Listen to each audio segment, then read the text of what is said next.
Hello, this is the Stories Beside channel. I release videos every day for you. Subscribe and click the bell.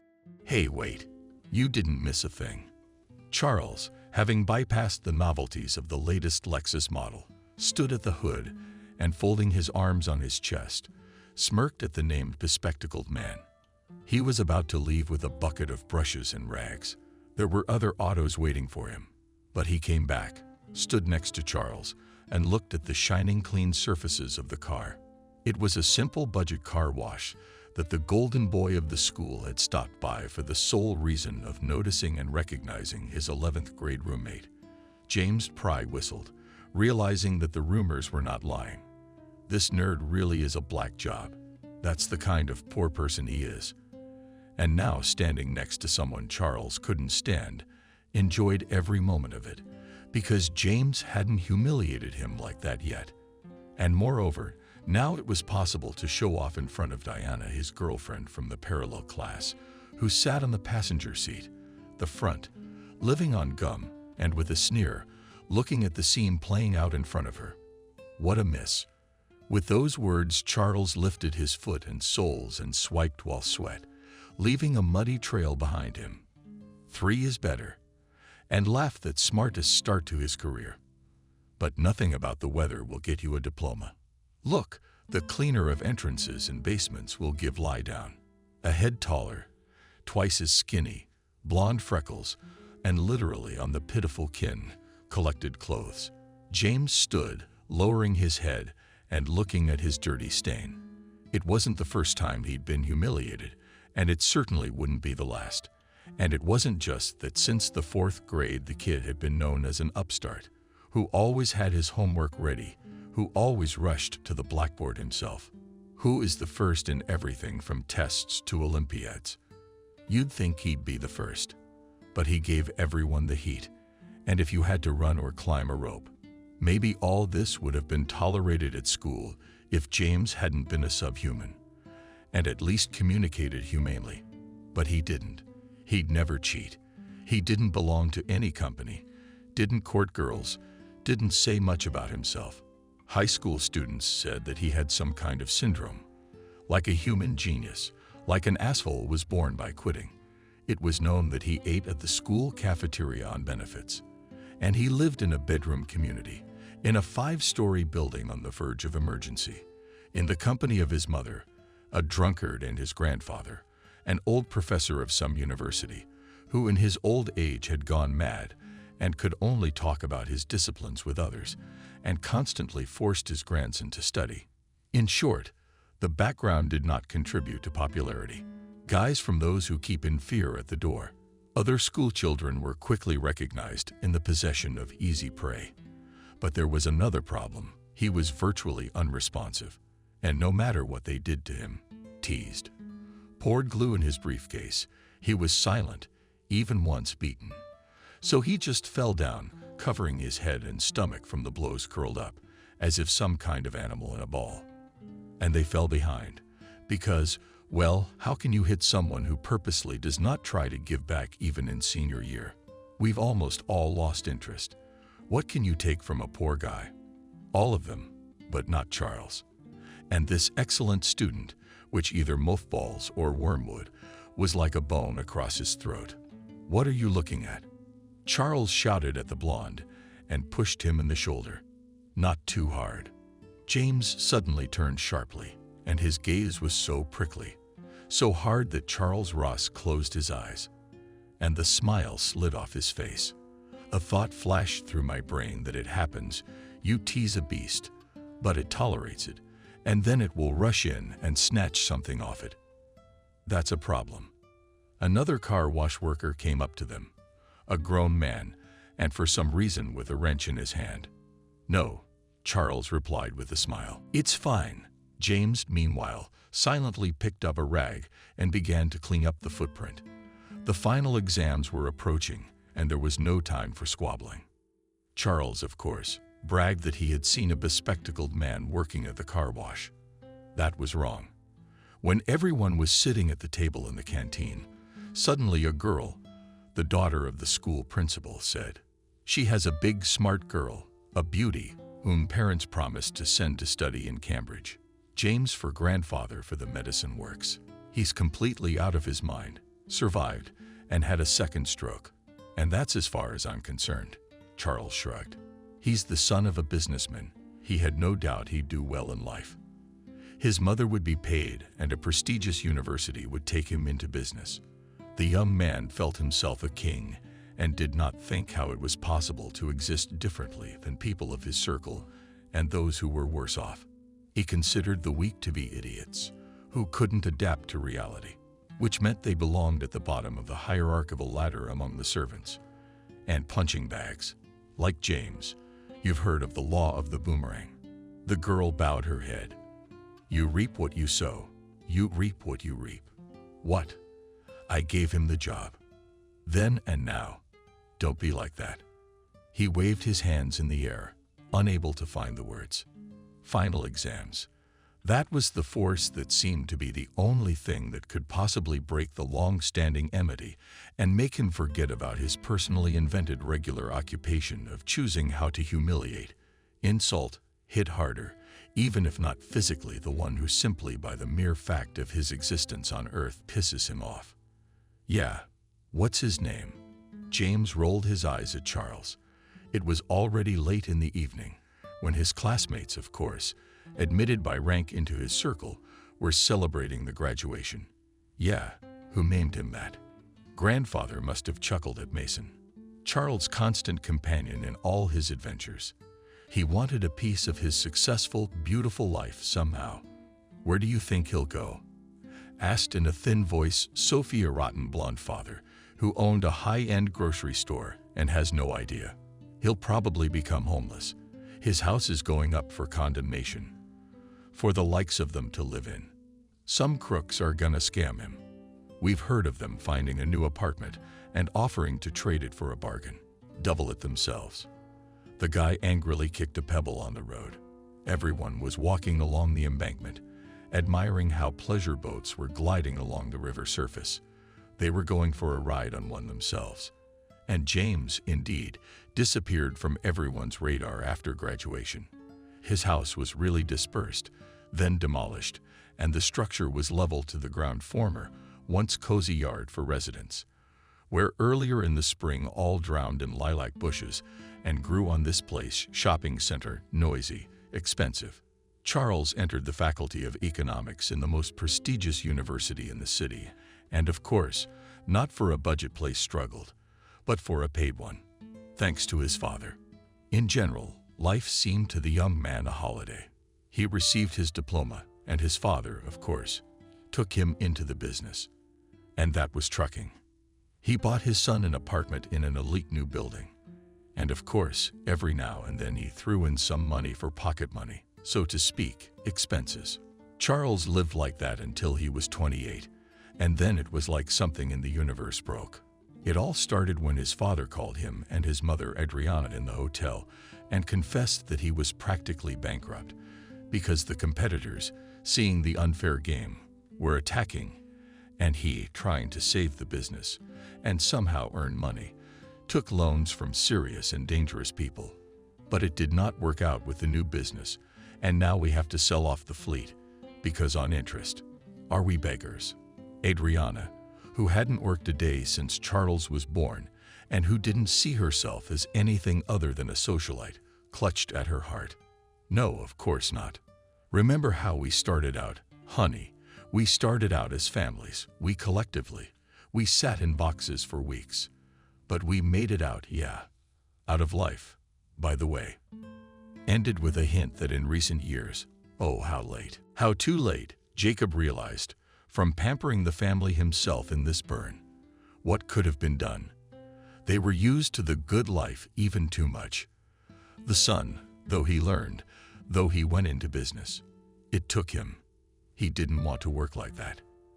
Daddy, give me a bigger salary. But he didn't want to get into the business himself. So it turned out that with all the wealth there was no piece of harmony, and a lot of things were not in the house. One day Jacob looked into the workshop he kept small for the car fleet, saw how one driver was fixing cars at once, and next to his son, a kid was spinning around, giving tools. Jacob thought then, "That's lucky. A man is growing up. Someone's heart has been sewn up lately." Jacob the man did not even want to think about how quickly his son and his wife is property. What's left, they'll spend on their own wants. Pro-eat will spend, hoping, apparently, that the Jenny to them, or something, should appear and give everything. "Dad, but you do something, don't you?" Charles waved his hands. "And Dad, give me some money. We're going to a club with some friends. I can't be a pauper, can I?" What happened next was sad. Look, but predictable and inevitable. The business was completely gone, but there was still, however, a stash of money set aside, and Jacob believed it would hold up. He would start again, but an acute heart attack intervened, and it so happened that shortly before it, Jacob's expensive, private, and medical insurance expired, and he didn't have time to get new ones.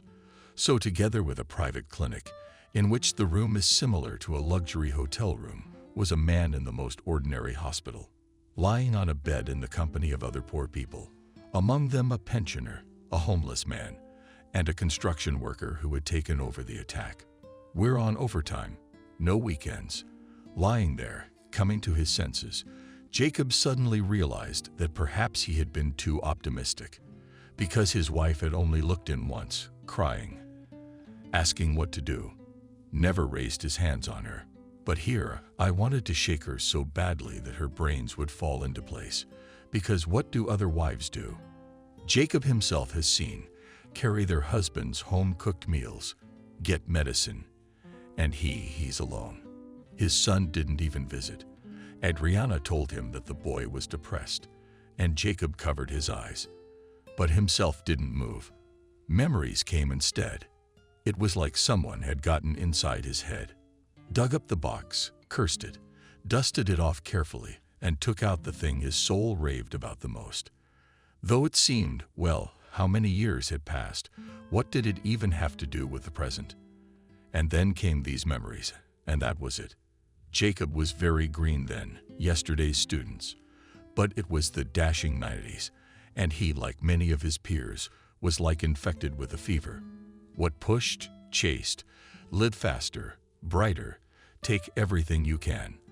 But there were already sprouts of the real thing. Like the affair with Adriana. A good girl from a decent family. Parents who had connections that could be very useful for a young businessman.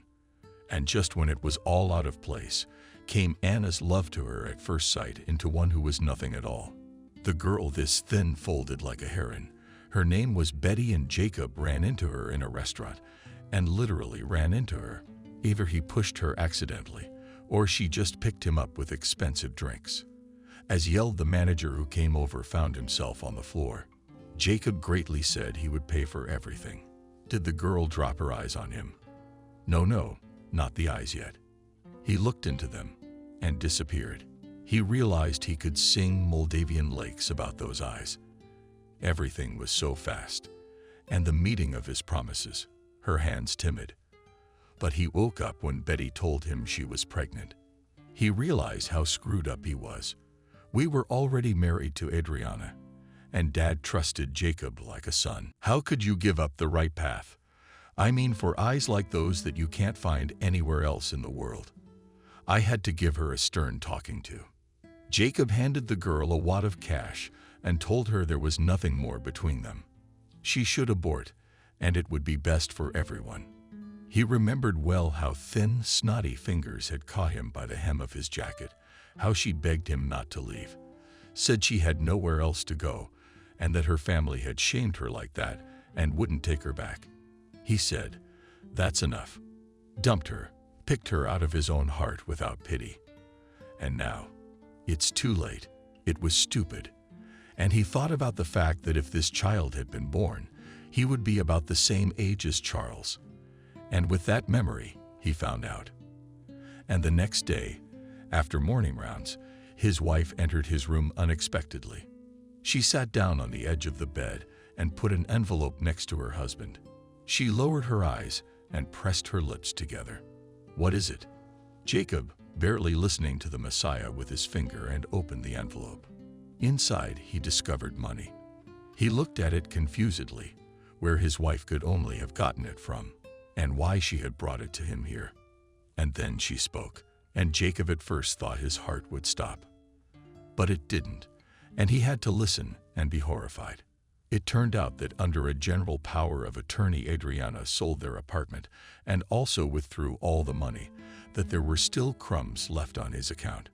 So she sold the car and even a collection of antique hunting horns from the 18th and 19th century. Jacob, I can't take it anymore. Got hit by a woman, but didn't hurt a tear, didn't ruin the makeup. Jacob wondered if he'd ever seen a wife cry at all. And I can't stay a penniless bum, and all because of you. I sold everything, and you have no right to demand it back. Because as my husband, you have to do your duty. And you stopped taking care of me. And Charles, you betrayed our family. Here we are. So she slapped her palm with scarlet sharp nails on the envelope. This is where I left you, son. You inherited this apartment from your parents, didn't you? Yes? Yes, but I haven't lived there for a long time.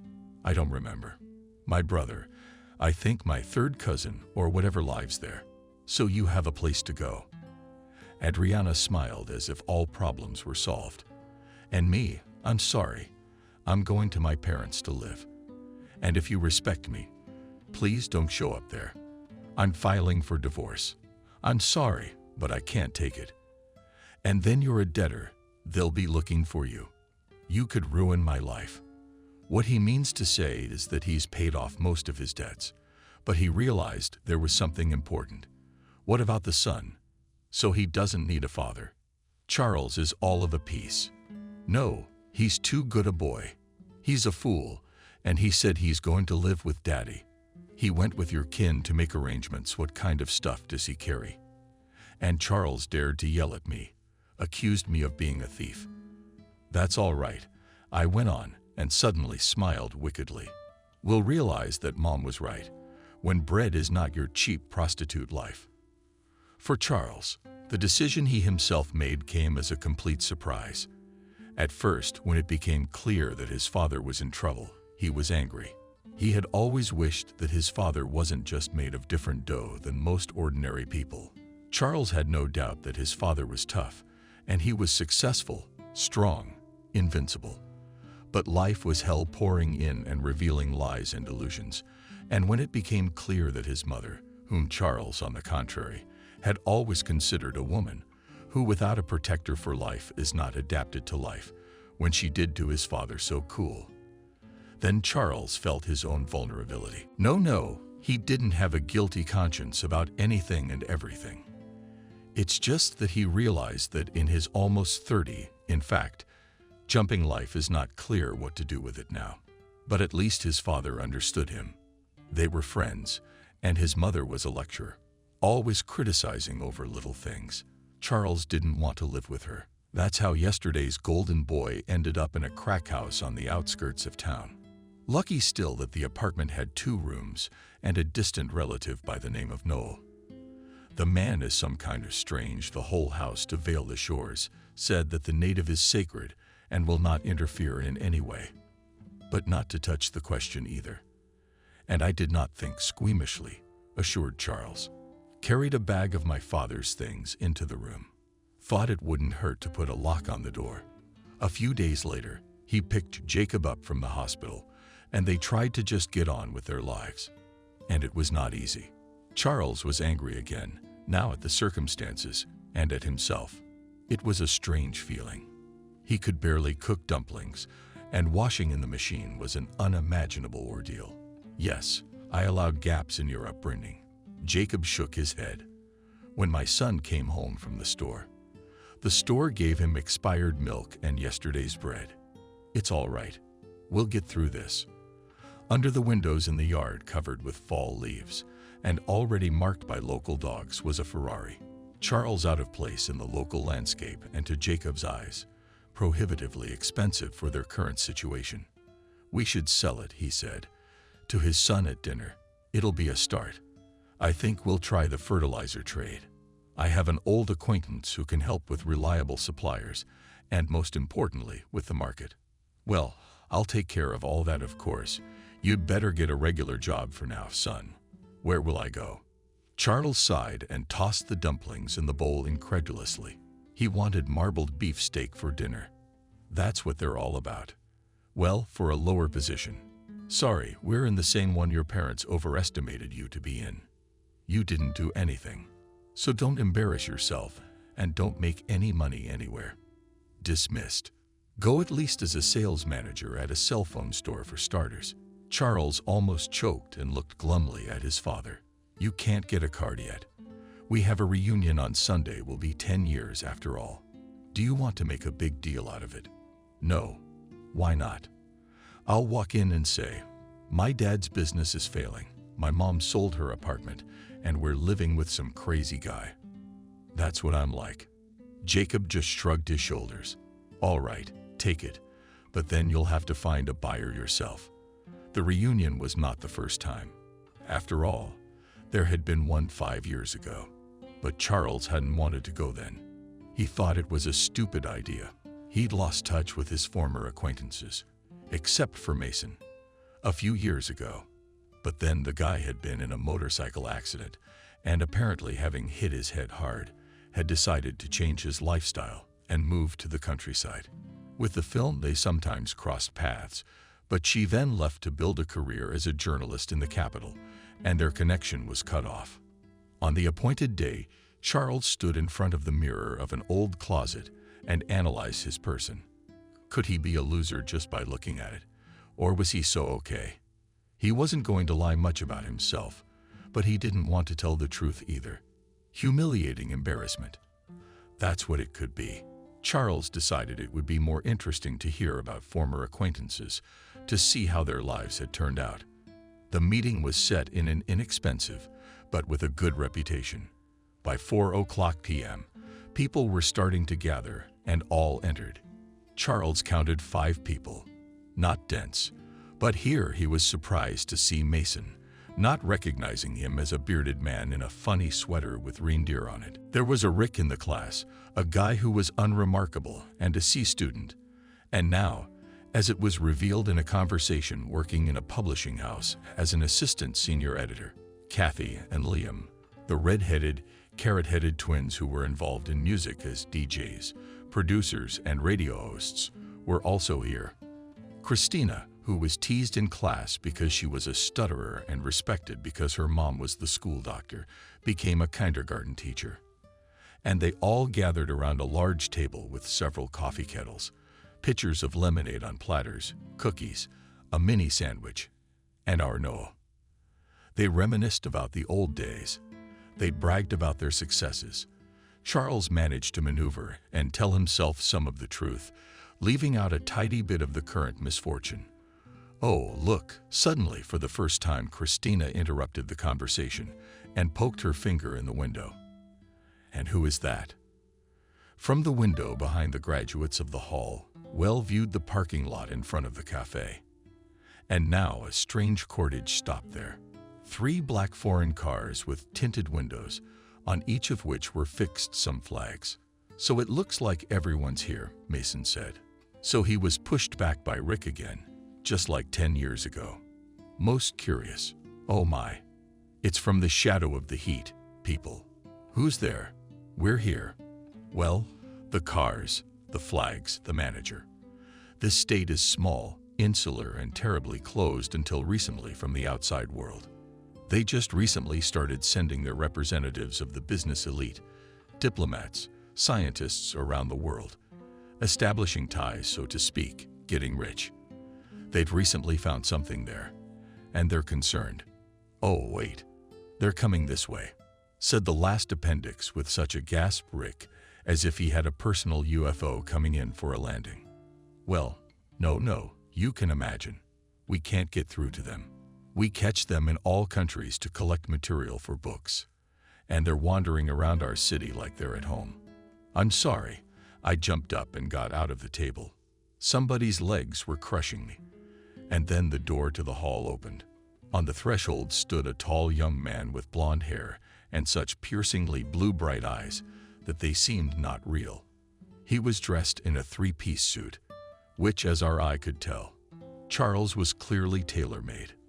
On the shoulders of the named guest of the class reunion, a smoke and gray cape was carelessly but tastefully thrown on, or rather a strange cape, reminiscent of those cloaks worn by 19th century cavaliers. Just the data. The detail of the closet was shortened and profusely decorated with silver and embroidery. The mysterious guest, with a melancholy look, looked around the assembly, and then raised his hand, snapped his fingers, and someone spoke in a foreign language, and those who were behind him. Some gloomy types of closets, the kind of obviously security guards, stepped back with a slight bow. The doors closed, and the guest stepped forward. "Here we go," he said quietly. "Wait a minute. What?" James was the first to come to his senses. Rick smiled and nodded. "James, are you?" Mason opened his mouth and stood up as well. "What's so different?" He grinned at the man who, to Charles' impression, could not possibly be a past person. The persecuted, bespectacled, nerdy, unhappy man. And at the same time, it was definitely him. Then everyone started talking, greeting. Then there were handshakes, and Rick, being the most daring, even went for a hug. And he succeeded. "Yes, there's a few of us here," James said, walking to the table and sitting down on the empty seats. "It's good that the most important people are here." He joked, and everyone smiled at the look in his eyes as he said the last words. Suddenly lingering on Charles. "It's weird. It's not good lingering. Hey, how are you?" Christina's always been awfully straightforward. "Wait a minute. What? Are you working for a diplomat?" Not exactly. This is more of a private visit," replied James. No. Raised a finger at Rick. "Spit out who and what you are now, bursting with all that is either right or the last idiot on earth is you. You're wearing their national cape. What does that even mean?" James took a breath of air, sort of leaned in modestly, and explained thickly. It turned out that he was just passing through town, or more accurately, passing through. It turned out that over the years he had somehow managed to move, and not just anywhere. And as Rick had time to explain to the audience in one of the most closed to the outside world island states, "You something agonized, and then work got citizenship," the red-headed Kathy demanded an explanation. "Well, you could say that, but it's a long story, and we're in no hurry," insisted Rick, and so vigorously put the cup with tea on the table that, spilling the contents, James told those sparingly enough that he moved to these distant and located territorially almost on the equator of the islands. Indeed, at first for work. And then he got his citizenship and stayed here. "You're not lying." "Well, things happen in the world," James shrugged. "Yeah, that's the way it is. I didn't tell you. You can't get citizenship at all." I'm rounding my eyes. "Rick, only for special service to his." Rick gave James a very strange look for some reason. "A ruler or a family connection. Foreigners can work there. But then again, if it's a rare education, ability is valuable. Tourism is underdeveloped because most of the islands are nature reserves, again owned by the head of the country. But to them Portuguese, managers such that many to envy. And the fact is," finished the verbal excursion Rick, "that there relatively recently were discovered deposits of unique minerals, for which the authorities decided to export. There is such a struggle going on in the world right now. Amazing awareness." James grinned and reached to pour himself some tea. "So we are, by the way, in the publishing house where I work, we are publishing a new atlas on the islands. So we're preparing a chapter, looking for any of your people and trying to get some first-hand materials. By the way, I tried to get through to your ambassador at the book exhibition in Madrid. And nothing." Of course, Rick's obviously boiling with excitement, because just go ahead. There must be a good reason. And we're small people. I'm sorry, and you're going about your business like a comet, and you can't be caught. But now, I've caught you. Well, spill it. Can I get an exclusive interview, a local's commentary, so to speak, in the scrapbook? Well, for an old friend. Were you one of the rare ones who was with me? James said quietly and tapped his fingers lightly on the stairs. I can do a lot of things, but that was the one that changed the atmosphere because everyone here had something to remember. Liam and Kathy always ignored the way the odd excellent student was bullied. Christina tried to stand up for herself once, but she was getting bullied, and she changed her mind about playing the hero. Mason and Charles. They were the main instigators of all the bullying. And now it was really uncomfortable. Okay, I think it's time to apologize. Mason came up. He spoke from the heart. That accident changed him a lot. He's reassessed a lot of things about the world. I'm not afraid to admit that you were a real asshole. He looked James straight in the eye. Gallipa was a young bad girl. But I apologize for everything because my soul demands it. Yeah, I forgave you a long time ago. You didn't even always act of your own free will, James said. It was a hint, and it was clear to everyone. Christina moved away from Charles for some reason and looked as if he were red-faced or dirty. I thought we weren't here to settle old squabbles, Charles said. In fact, when Mason had first started his speech, he'd felt a pang of awkwardness. But now that James clearly remembered a lot of things, and unkindly so, Charles suddenly decided to defend the ancient positions. Well, in school there are all sorts of children, naturally, to divide into groups, to be friends and enemies. Come on, what's the matter? Everybody's gone soft. They all grew up in the United Nations and became people. So what's there to be sad about now? Charles tried to ignore the fact that they were looking at him as if they wanted to say, "Shut up, please." Look, he hurriedly diluted the tension in the air by hanging his belly. What are you doing here from so far away? Did you fly all the way out here to meet us? Just a little off the beaten path. I was assigned a delicate matter. The blonde grinned. What about secrets? By the way, can you clearly say who you work for? Again, impudently cut into the conversation, Clara. Well, it's really hard to explain. But simply put, I'm on the High Council. Rick, who decided to go for the throat washing, choked and coughed. Wow, so that's how it works. You're like the Prime Minister and the head of the secret police at the same time. Now I'm gonna need your comments, man. We then translate the book into every language in the world, and millions of copies. Later, all except Charles, who left the meeting gloomier than a cloud, agreed that the conversation went on in a completely different direction. And it was thanks to Rick that they talked about everything. Everyone told about himself. Questions were asked, jokes were made. And at the end of the small meeting, when finally managed to forget, refreshed the common and best memories of the past school era, like it is possible to collect the remnants of jam from the jar. Even if it seems that there is almost nothing left, Christina suddenly noticed a ring on James's hand. So you're married. It's like we're blind. Who is she, our girl or our local hottie? Her name is Cindy, and she's great. We got married this spring. And since you're my classmates, he took out his smartphone and started typing something on it. The LCD screen lit up all the way down the cafeteria hall. On it, at meetings that filmed this hall, at weddings and birthdays, often launched video home showed photos, and this case was the same. Images of a young couple appeared on the screen. Informally, apparently someone from the entourage was taking photos.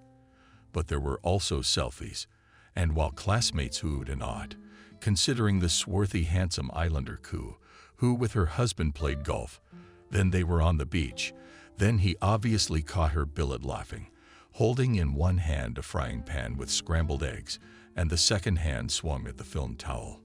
All the while, a dark wave of envy was rising in Charles, because it was impossible. How so? Unmarried, the dregs of society. Who was the poorest in school? Suddenly so high up on the islands in the tropics, you see. He's got a career that's too big to contemplate. And he's married to a hottie. Charles felt as if he was now fully aware of the injustice of the world. That's him. He's supposed to be successful. He's supposed to be loaded with money. And he's forced to look for a regular job. He lives with his father, a smart relative. And he's not doing well with women. All his girlfriends left as soon as his money got tight. I called one of them the other day to borrow some money, but she laughed and threw the phone down. And finally, the meeting was over. Everyone went away, promising that the next communication will take place any sooner than in 10 years. We exchanged contacts, and even James shared his. He turned around to go to his car, but Charles called out to him. "I already realized you never liked me anymore," said by looking you straight in the eye. "And I don't care how big a bird he is in his islands." Charles felt taller, realizing that he was once cooler than this upstart. And now it's not all lost. He'll rise too. But in vain now. James smiled in vain. His whole look and posture expressed absolute self-confidence, relaxed, and he pulls on the hand obviously expensive leather gloves. Everyone was genuinely sharing what was on their hearts and minds. "You thought I'd apologize for the past. Not gonna happen. That you've flown high. But know this, it happens that everyone gets lost quickly. And then you say dictatorship and savagery. You're still having the time of your life. You know, I thought you'd changed a little bit." James sighed. "Don't you get enough of what I was prepared to forget when I went to the meeting? Yeah, I was ready to forget everything you did. To let go, to forget, and part on neutrality. How is that possible?" "No." I put my palm out in a ready speech in a commanding gesture. "I'm not interested in what you have to say next, but you're the one who completely screwed it up." He said it and left it. Charles watched the motorcade drive away, and he felt like yelling for the upstart to answer, that he had ruined and lived like this.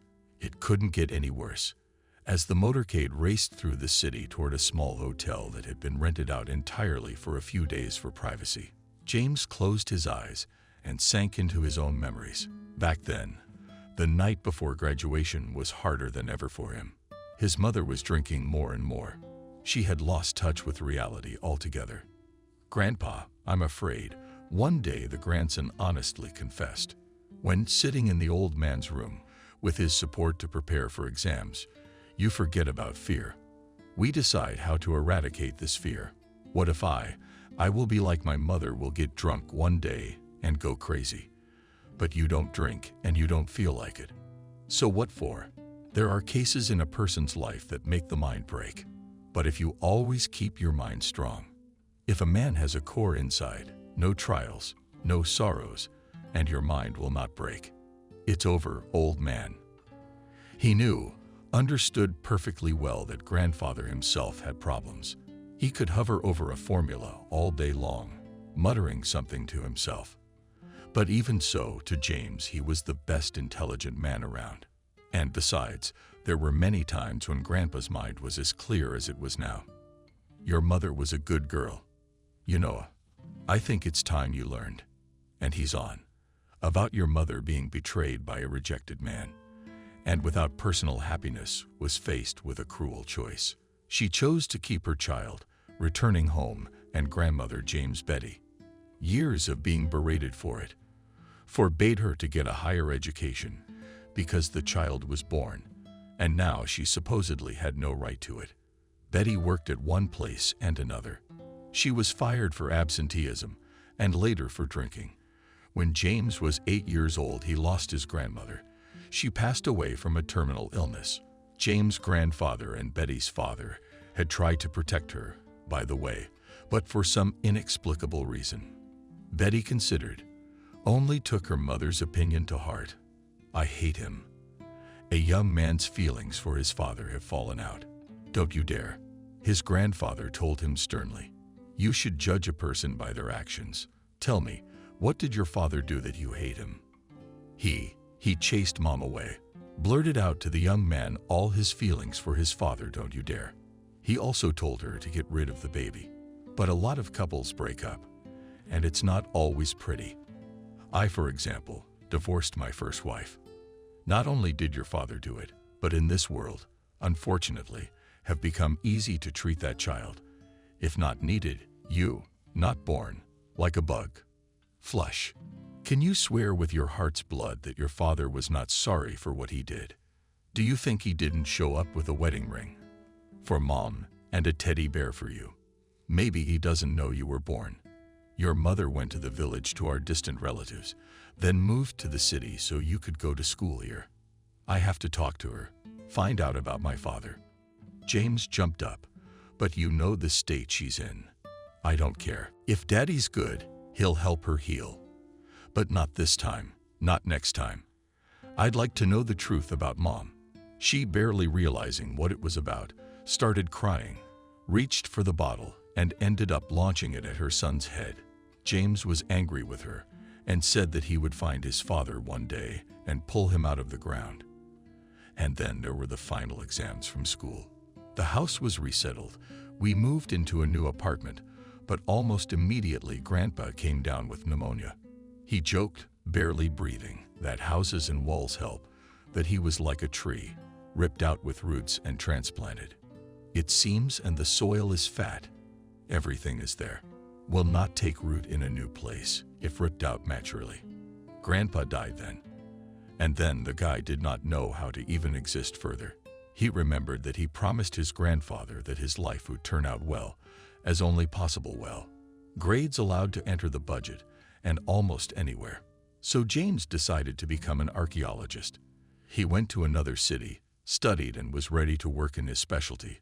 But by chance an advertisement came to his eyes about the need for employees on cruise ships. All new acquaintances, having heard about such an idea, twisted their fingers at the temple, say, to work on the seas for pennies, to sail as a maid, instead of having a normal career. But James decided, and that's it. He was only going to work like this for 6 months, a year at the most. But one day, a cruise ship docked at one of the islands that made up the state called Figure. He went ashore and looked in the local museum. He was blown away by the restrained generals. Their uniqueness was seen by the guy as a miracle of nature, and he realized that he was ready to give everything for the fact that here and nowhere else on Earth he would not work. With his peculiar assertiveness, he literally in 2 days, while the liner was off the coast, learned everything. It turned out that the development of the fields had just begun, and there was quite a shortage of specialists of the necessary profile with good education. But at first, they did not want to let him directly to the bosses who solved all the issues. They said that the competition was announced, applications submitted, and workers will be selected. Specialists from all over the world are ready to fight for vacancies. You're a young man, about 3 or 4 years old. Wait and see. There might be something for you. But James then just sat on the porch of the Ministry of Geology, which occupied literally one house and half with the Ministry of Environment, and said that he would not go anywhere until he was considered on an equal footing with everyone else. Some of the locals laughed at the naive foreigner. Some frowned and threatened to call the police, because, sorry, it's an outrage to behave like that. But before the last girl, Chernobyl came up to him, a bald beauty with huge golden rings and elegant glasses, and in a silk sundress with mottled parrots scattered on the green background. She asked him what was wrong. He answered honestly. Then she laughed and held out her hand, rising. "We need Ukrainians like that."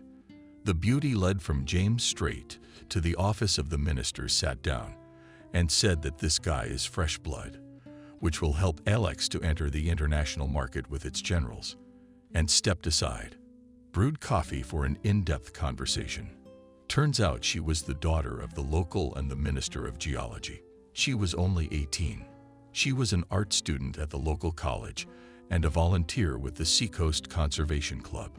She volunteered at an orphanage, studied at the School of Dance. In short, this girl was a hurricane. Bright not only in appearance, but also in disposition. Cheerful, upbeat.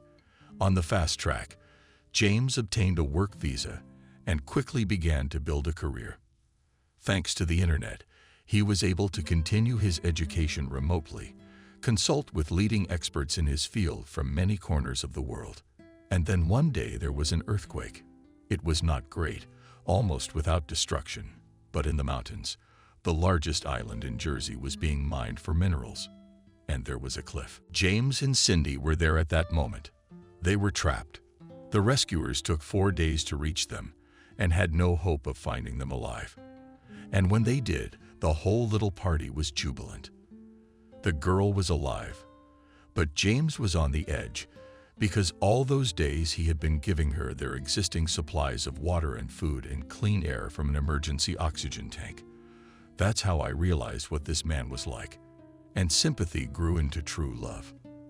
The ruler of the country, its permanent leader for more than 40 years, personally recognized the merits of the guy who became a hero and decided that such a man was worthy of much. He granted him citizenship, a place among his closest advisors, and blessed his marriage to his niece. And it turned out to be a complicated family. Her grandmother was a local priestess, and her mother was the wife of the Minister of Commerce. It seemed that everything in life had worked out in such a way that one could not wish for more. But there was something that kept James from enjoying the gifts of fate. It was the past, a beloved wife and people who had already become family. In fact, giving James and the greatest jewel he'd been deprived of since his grandfather's death, a family, and a family large and close-knit. They, of course, noticed something was wrong with him. And then one day they told him to go to his grandmother Laredo, using the only way she knew how to censure him. Told him that the future was where a long, happy life awaited him, closed off from James by what she called the blacks and parasites of the past. Those were, as grandmother clarified, thoughts, emotions, regrets, doubts, and resentments. She said he had to let it all go. But what should I do? He asked in confusion. And the old woman said that he had to decide for himself. Then James decided to consult his wife. She said that perhaps he should go to his homeland, see the people he used to know. Maybe he should try to find his father. James seriously thought about it and realized that this is exactly what he would do to close the past forever and enter a new life. The man contacted one of the best detective agencies, and they accomplished the impossible. They tracked down a man who years ago had almost 100% had a fatal affair with James' mother. And when his name was called, James was shocked, because anyone but knew. Could this man really be his father? Jacob. When his son returned from the reunion, he tried to ask him about everything. The usual sibling curiosity. The son told us sternly that it was none of his business and went straight to bed. He was gloomy for the next few days. All that his father got out of him was another complaint about his share, that everyone had settled down like people, and he was the only one who had fallen down. Jacob, I wanted to say that you can't say that. It's still good. Maybe even now there is a place to live, something to buy food with. But he just waved his hand. And a few days later, Jacob underwent an examination, and the doctor delicately, but still said, "You need expensive treatment." Jacob foresaw that the conversation with his son on this topic will not be easy, but he certainly didn't expect such a reaction. "You thought I'd sell my car because of your ailments." His curved his lips as they sat in the kitchen with a cup of tea. "No, Dad, there's free medicine, and you can get treatment, son, but I can't wait. Because if we spend all the money on diseases, we'll go to the world. Have you forgotten? You said it yourself. We have to start a business. I can't start it, son. I can barely walk to the store like an old man." "Well then, I'll run the business," he said. "I'll run the business." "Oh, son, when did you ever run a business? Tell me. I paid your salary and didn't ask you anything." "Turns out you shouldn't have. I think if you have everything, you'll grow up smart and grateful. Now I realize I was wrong. I see what's going on with this millionaire." His son went to a pizzeria and worked part-time at his father's expensive company. But he started at the bottom. School of life. Apparently, too much at once is like having a sweet tooth, and it's bad for you. Are you talking nonsense? "No, if you sell the car, I'll put the money in your account. I'm sorry." And I guess he added it on purpose, knowing it would hurt your father's feelings, not just your mother's decision to divorce you. "I guess I gave him a reason to." "You shouldn't do that to your father," said Noah, who, it turns out, heard the whole conversation in the hallway. "I see you, Charles, Fashionable vengeance hangs over you with a punishing sword. Shall you decide for yourself? And made passes with the hands of the country. And another clever Charles pushed Noah out of the way, began to dabble and dress. Decided to go out head, air it out, and have a glass of stout to calm the nerves. Lately it only helped to reconcile with reality. My hands were shaking after the libations, and his head ached, but Charles couldn't stop, and he didn't want to. One of the next days, when Noah was not at home, he went at dawn to the local market, a small, impromptu market in an old square, to buy some old books to read. Charles left to meet a man who had called on the ad to buy a car. Jacob, on the other hand, was home alone, and suddenly the doorbell rang. He went to open it, thinking that one of the two had come home early. But on the doorstep stood a stranger, short, blonde, and expensive-looking. It was Jacob Poor, with a businessman perfectly learned to read in clothes. Behind the man's back stood more people, and he too realized they were security. "Hello, you, Jacob." He didn't ask, he said yes. "My name is James Sokoloff. Do I have something to talk to you about?" "No, I'm not in debt. I have nothing to do with your creditors, but I need to talk to you about something from your past." "Hello. Okay, come on in." Jacob waved his hand invitingly. I was a little surprised when the man in English ordered the people who came with him to wait downstairs. The mysterious guest didn't enter empty-handed. He brought a box of coffee cakes, and Jacob noted that it was not something off the shelf of a convenience store, but from an expensive pastry store. He himself sometimes bought some for tea. When?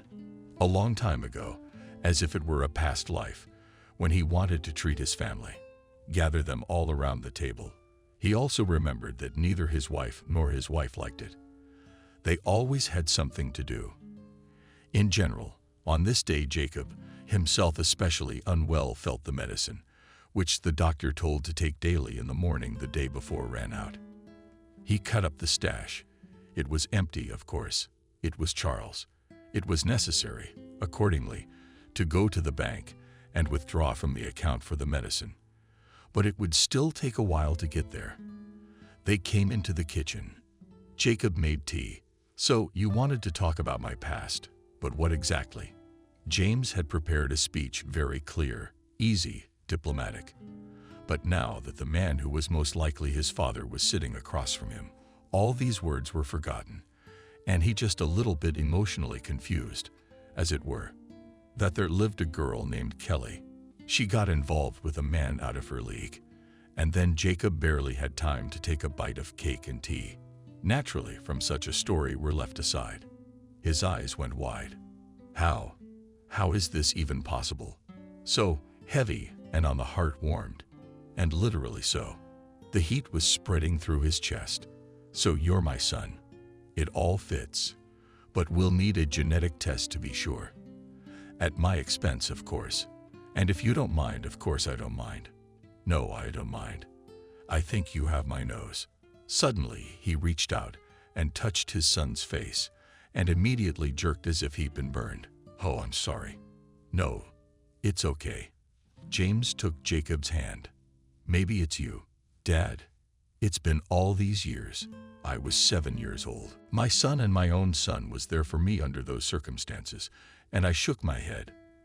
You have a brother, Charles, but he's not home. He's about your age now. I know, we were in the same grade." Jacob shook his head again. How fate played tricks on people. But he hadn't said anything about what Charles had done to James at school, and he decided not to hurt his father. Decided he wouldn't say a word about that part of his past for anything. And then he noticed Jacob suddenly pale, wrinkled, and slouching in his chair. What happened? Jumped up, didn't have to go to Anapa. "Yes, all right." Said the man had a heart attack. No first aid kit, if only water. A glass of water was served immediately. "No, doctor, don't need one." "Sorry, son." He called it that, even though the examination was still a few days away. But it seemed that my heart was telling me, swearing that all this was true. "I can't do nothing when you're in such a state of stubbornness, can I, James? Yes, I guess I'd better soon, Jacob wheezed. The doctors arrived amazingly quickly and said immediately that without hospitalization, alas, cannot do without. Are you a relative? The doctor asked. He's my father. Then help your father pack. I'm afraid he's going to be here for a long time. Oh, you've neglected your father. The doctor shook his head reproachfully. It's not his fault. He just arrived today. Jacob interceded with his last strength. He didn't know I was sick. He just didn't know. The other thing the doctor had realized was that the son of the man who lived in the apartment was in need of renovation. This young son is clearly not poor, and from the video, James aside talked about the fact that, judging by Jacob's medical history, the issue of medication needs to be addressed urgently. It will be done in an hour, she nodded. James dials the phone of his assistant, waited, and together with the guards will contribute. Already when everyone was going downstairs to go to the hospital, ran into on returning home Noah, whom Jacob asked to tell Charles that here is sorry, but put on treatment. Who's that? Asked Noah, eyeing James suspiciously. My son, answered Jacob decisively, and slowly walked further down. The elevator didn't work. Charles returned from the meeting in a rage at his then found a lot of flaws and mercilessly beaten. And he, naturally, did not agree to any of it. Quite at rock bottom he felt when Noah informed him that his father was in hospital. He and his son added at the same time glue a new amulet on the wall, some image of the sigh of a black bird. Are you out of your mind? I just got back. Charles shook his head. Well then, with another son, shrugged the weirdo and stuck out his tongue and continued his lessons. Your aura is bad. By the way, it needs to be cleaned up. He barked at everyone. I run down the stairs because the elevator is not fixed yet.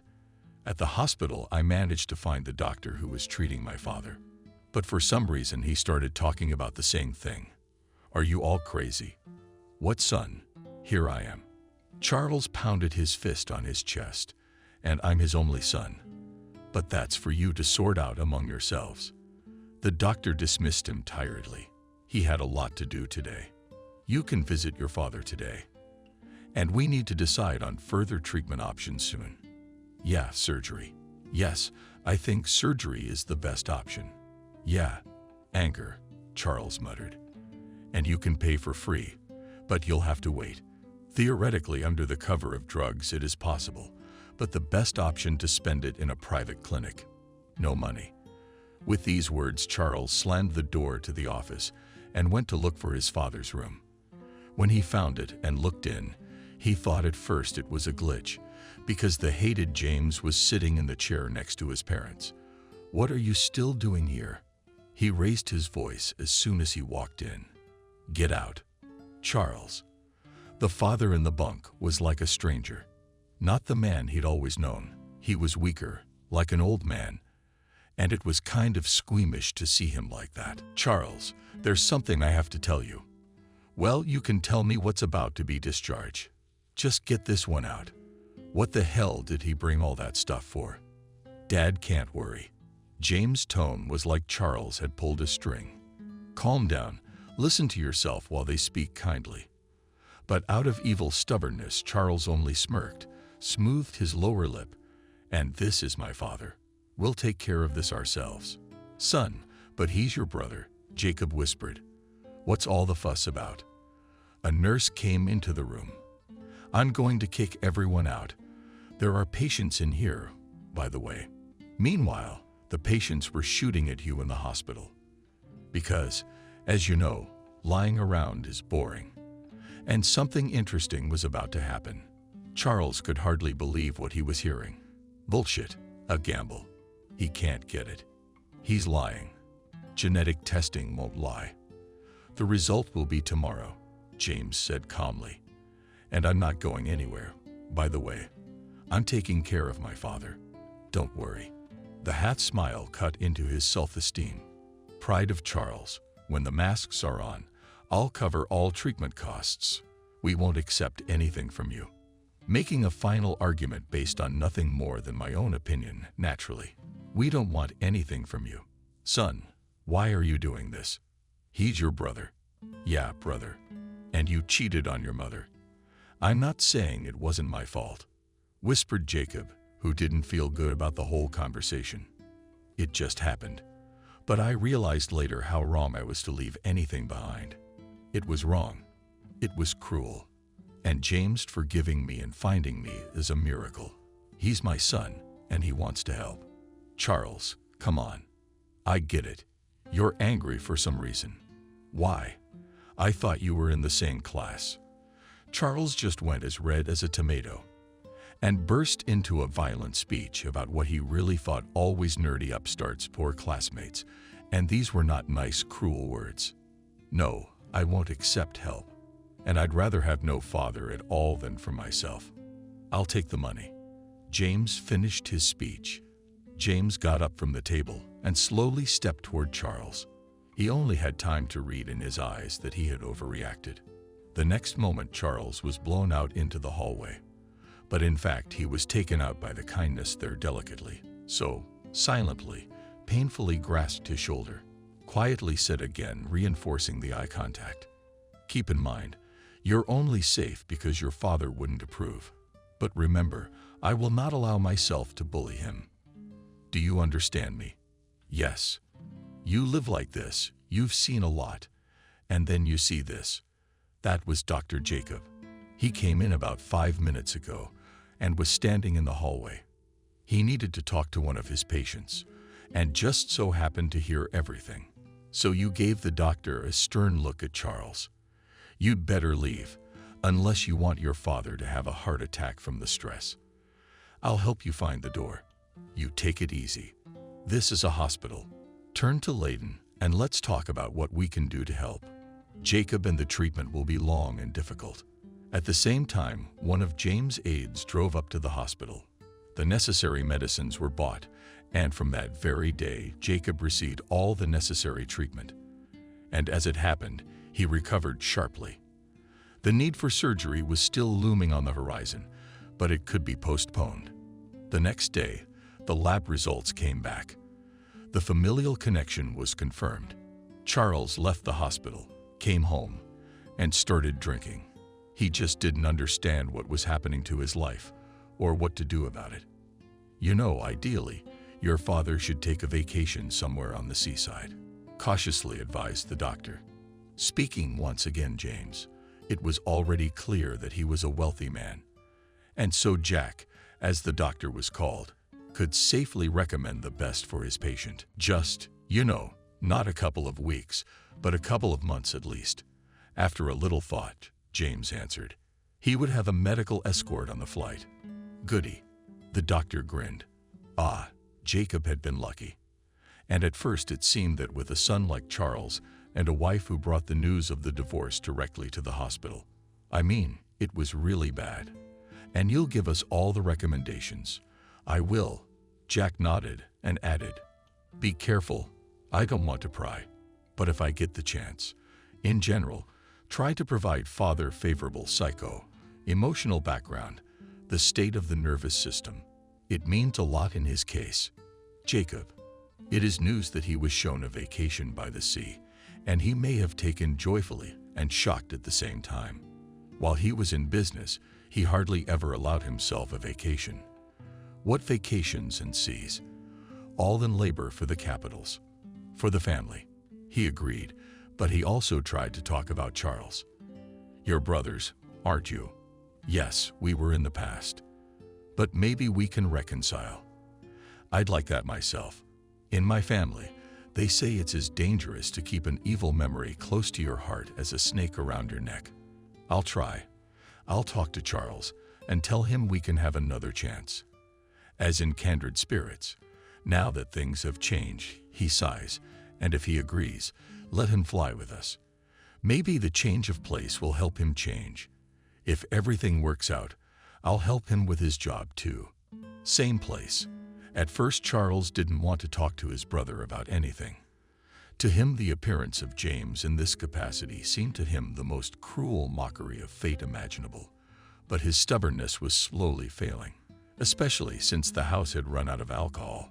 The fact was that another insufferable relative of Noah had simply poured it all down the sink while Charles slept, and then left the apartment and locked the door, so it couldn't be opened from the inside. Then he called Charles awake and through the door shouted to him that he was doing everything for his good, that there was a stock of food at home, light, water was also available. So please sit and think, asked Noah, who collected a little bit of Jidkov, and for a couple of days moved to an acquaintance. It will be better for you.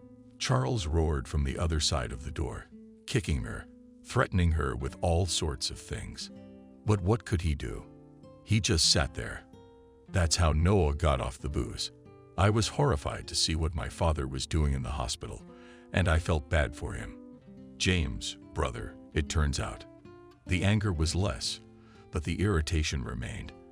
And then the brother called and said they needed to talk and told him that his father and their father were doing much better. Charles listened and suddenly found a grain of truth in what he had said. After all, he himself had said at the meeting that the feuds of youth were nonsense, teenage nonsense. And now, when a helping hand was offered, when it was possible to live again, Charles realized that he would not forgive himself if he missed such a chance.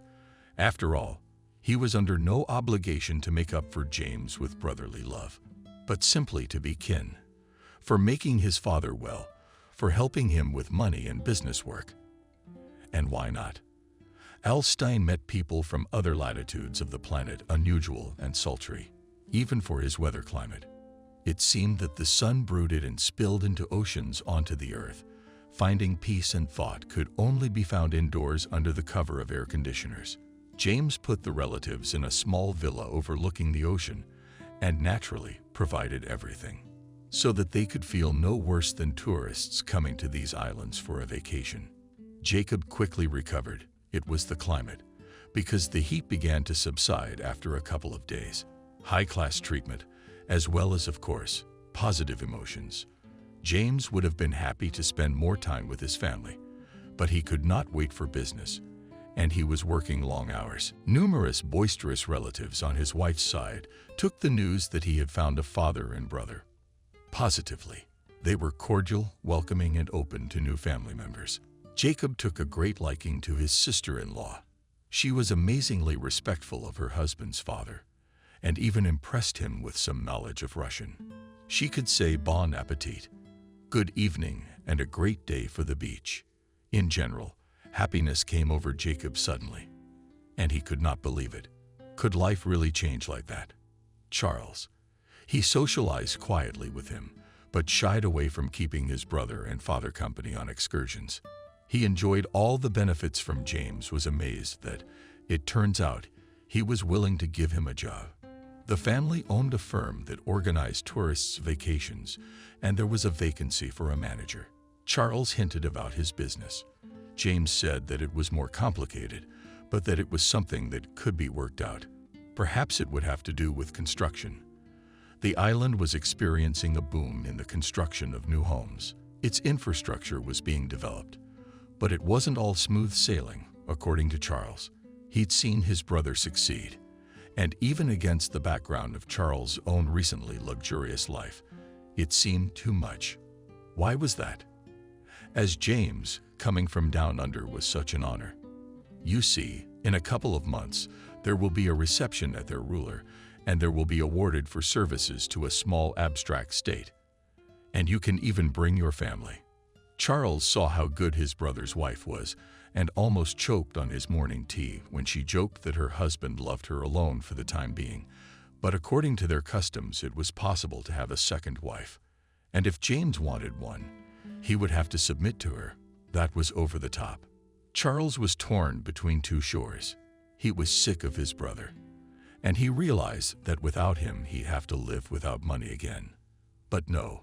And one day when Charles was bent over the island and in such a disgusting mood, some man came up to him in a shopping center, looking like a native of Europe, and said that he knew who Brother Charles was and knew that things were not smooth between them. He had a business proposition to make and said he had a quiet place to meet. Charles didn't understand what was going on, but decided to find out. He found the same man in a small cafe on the island, and they talked. It turned out that this man, who called himself John Smith, represents the interests of a large corporation, and she was interested in getting rare minerals that she only mines on these islands. John said that these minerals, even in small quantities that would fit in his pocket, cost $1 million, and they are too rare to export. The authorities have been saving it for themselves and want to create some technology. Is it related to energy production or something else? Charles didn't understand. Jones said there was no point in getting into those details.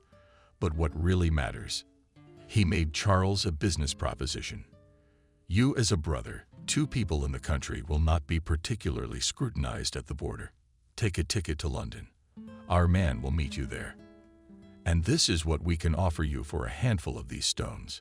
He held out a sheet of paper on which was written an astronomical sum. Charles tensed. This offer was clearly dangerous. But what if it was that simple, really? He was told that these minerals would be handed over already at the airport. Then he would only have to go through customs with them literally in his pocket or in his hand luggage. Put it in, and that's it. What if he gets caught for it? Asked, but was already ready for anything.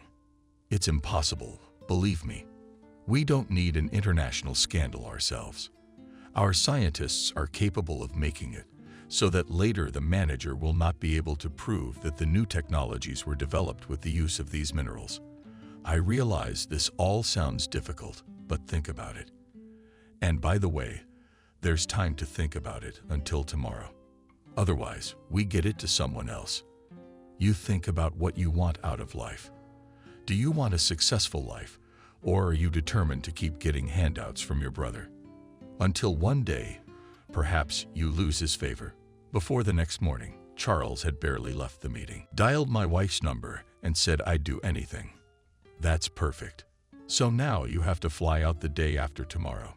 Take a ticket anywhere, but we need a connection in London.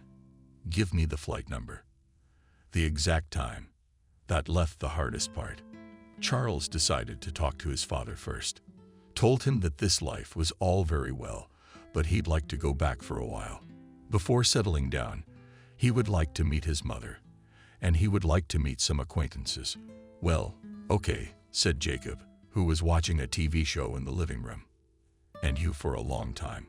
Well, as it turns out, he averted his eyes, and Charles, thinking that probably will never see his father again, because he, if it is up to him to decide how he has changed, will not forgive such meanness, and the fact that he's doing a mean deed, not just solving the issues of some English corporation for a fee. Charles, I don't doubt it, but he also thought there was no other way out, or would he have to bow down to the Brotherhood for the rest of his life? Now he had to book the tickets. Luckily, there was money on the card. James regularly funded both of his relatives' accounts, and he didn't keep track of where they spent it, by the way. After Charles started packing, now it was necessary, of course, not to arouse suspicion, to talk to his brother. But Dad didn't know where he'd gone. But Layla did. The girl suddenly found herself in the house on the veranda overlooking the garden.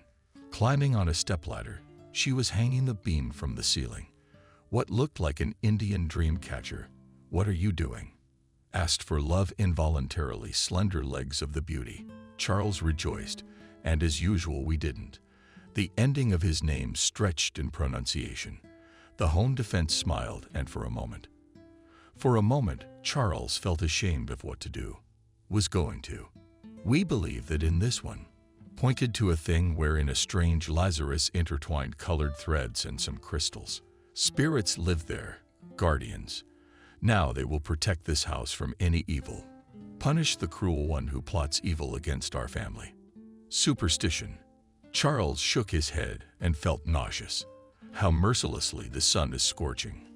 I'll just save it. No, it's working. It'll be all right. Either in jest or in earnest, she tossed the islander after him. On his way out the door, James wasn't found right away. First, Charles had to go to the ministry, where he was supposed to stay until tonight. But they said he'd gone to a zoo or something. But it turned out that it wasn't a zoo, It was a shelter for animals in distress. Charles, wrinkling his nose at the smell of beasts, went to the enclosure, where James was sitting on a throw on the grass and feeding from a bottle some creature resembling either a monkey or a huge mouse. "Well, hello there. Look, the poor thing got caught by the hawks. We thought it wouldn't survive. But that's good. In a couple of weeks in the wild, let him go." James smiled. Understandably strained, Charles smiled, and he found the scene sickeningly sweet. Not only is he so cool, but he's also taking care of all kinds of creatures. What the hell is this? And two of the powers that be are bursting with annoyance. Charles told James what he told his father. Brad must have seemed upset. Charles chased away the thought that James was capable of such a thing. A kindred spirit. He kept looking for signs in him, that he hated, that he was proud of helping his poor brother, that he gloated. He couldn't find any. It was all the more reason to dislike a relative. "It's a pity, but you make sure you come back for the reception. I want to present myself properly." Obligingly averted his eyes and left. Finally, the things were packed and the tickets were bought. At the airport, Charles could hardly restrain a nervous shiver, but after the right person, as if by chance, bumped into him and handed him the envelope, which he tucked into the inside pocket of his jacket, calmed down. He waited for his boarding announcement, sipping coffee, and finally, he heard, took his bag, ticket, passport, and customs control. The border guard raised his hand with his fingers intricately folded, a gesture Charles already recognized well. And at first, before it had started from behind his brother, unimaginably annoying. It was even flattering, because only those who were related to the ruler himself were greeted in this way. But at once Charles restrained himself. What did these silly formalities mean when he would soon be a millionaire? He wondered if his father would be invited to leave here after all. Why? Let him remember who his real son was and make the right choice. Finally, the formalities were over. The border guards really showed no interest in Charles' luggage. He exhaled with relief. Suddenly, the border guards' eyes widened, and from behind them came shouts, harsh words, and stomping feet. Charles turned around, and immediately his hands were clasped by men in black suits.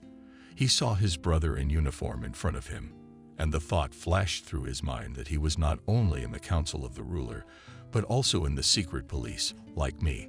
Cold goosebumps ran down my back and disappeared, as if I decided we're the idiot who got himself into trouble. Into what enormous trouble? Charles met James' eyes. He was truly afraid because his brother's eyes were cold, empty, cruel, like he'd never seen him before. The people around him stared and parted, making way. Charles lashed out without trying, was ushered into a car. His brother got into another. They drove around town for a long time and finally stopped in front of an unpleasant building. Charles was taken inside and led into a very plain-looking office. He was surprised because there were no handcuffs. Should there have been or shouldn't there have been? He didn't understand anything. He was now sitting on a chair, opposite, at the desk, his brother and some other guy. "My deputy." "Sorry, it's a formality." So James knocked, put up his palms, put them back. Charles nodded, reached into his inside pocket, and dropped a pouch on the table.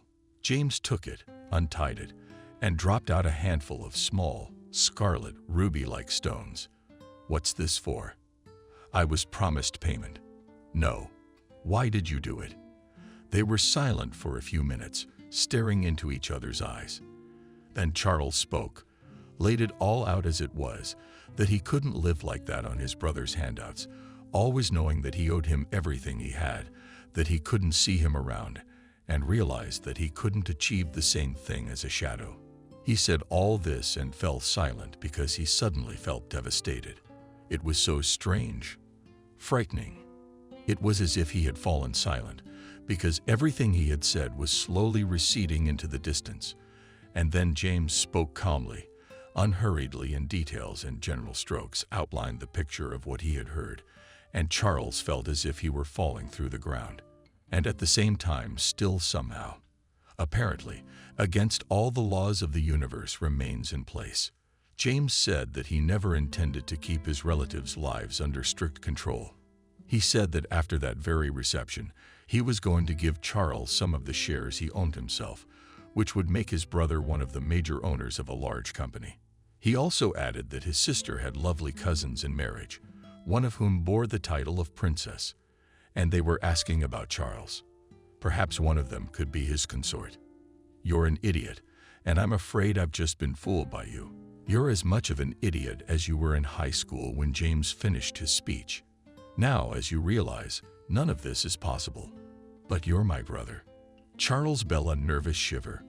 Talk to whoever you need to talk to. I'm sorry, but stealing minerals is too much. I can't just erase it. What's going to happen to me now with all your voice? Asked Charles. He suddenly thought of Figs as a small island nation. It's not like many other countries, they say. It's kind of a dictatorship. Yes, open to tourism, but breaking the rules here. The consequences can be severe. I guess he's in trouble. If this had happened 20 years ago, I'm afraid you'd be thrown into Crocodile Lake, James said, with a look on his face that made it hard to tell if he was joking badly or seriously. But you said it right. I'm your brother, and to treat you too harshly would be to cast a shadow over me. So I think I can get you some leniency. What's going to happen to me? Charles asked. You'll go away and never be able to come back. Your idea of you to the third knee won't get our visa. Also, I'm afraid the Council of Elders will insist that right here, and James touched his forehead. You've been branded a thief. What, are you out of your mind? Charles jumped up. You don't think that's a stealing offense, do you? That's still pretty mild. James came up after him. He said a few words in the local dialect to his assistant, and he put the stones in the safe. The Council of Elders will be assembled. They have been called now.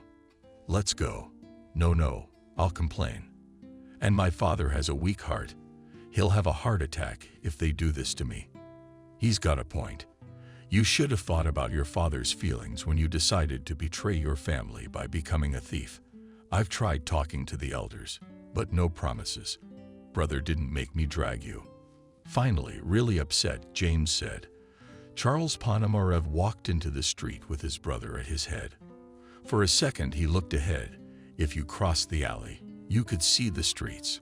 Passers-by were hurrying about their business, but Charles immediately restrained himself. But where is he going next? It's an island. Surely the airport and the ports already knew that such a person could not be released. And then he wanted to believe that perhaps things had happened in the past. But now James was doing everything for him himself, because Charles had not asked him for anything, not for any expensive things. And so Charles reasoned.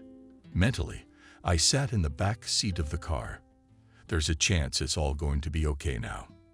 In fact, James, let's not assume the worst. Yes, he'll lose everything.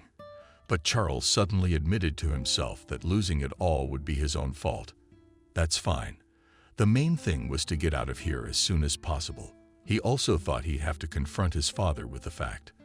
Let him decide which son he wanted.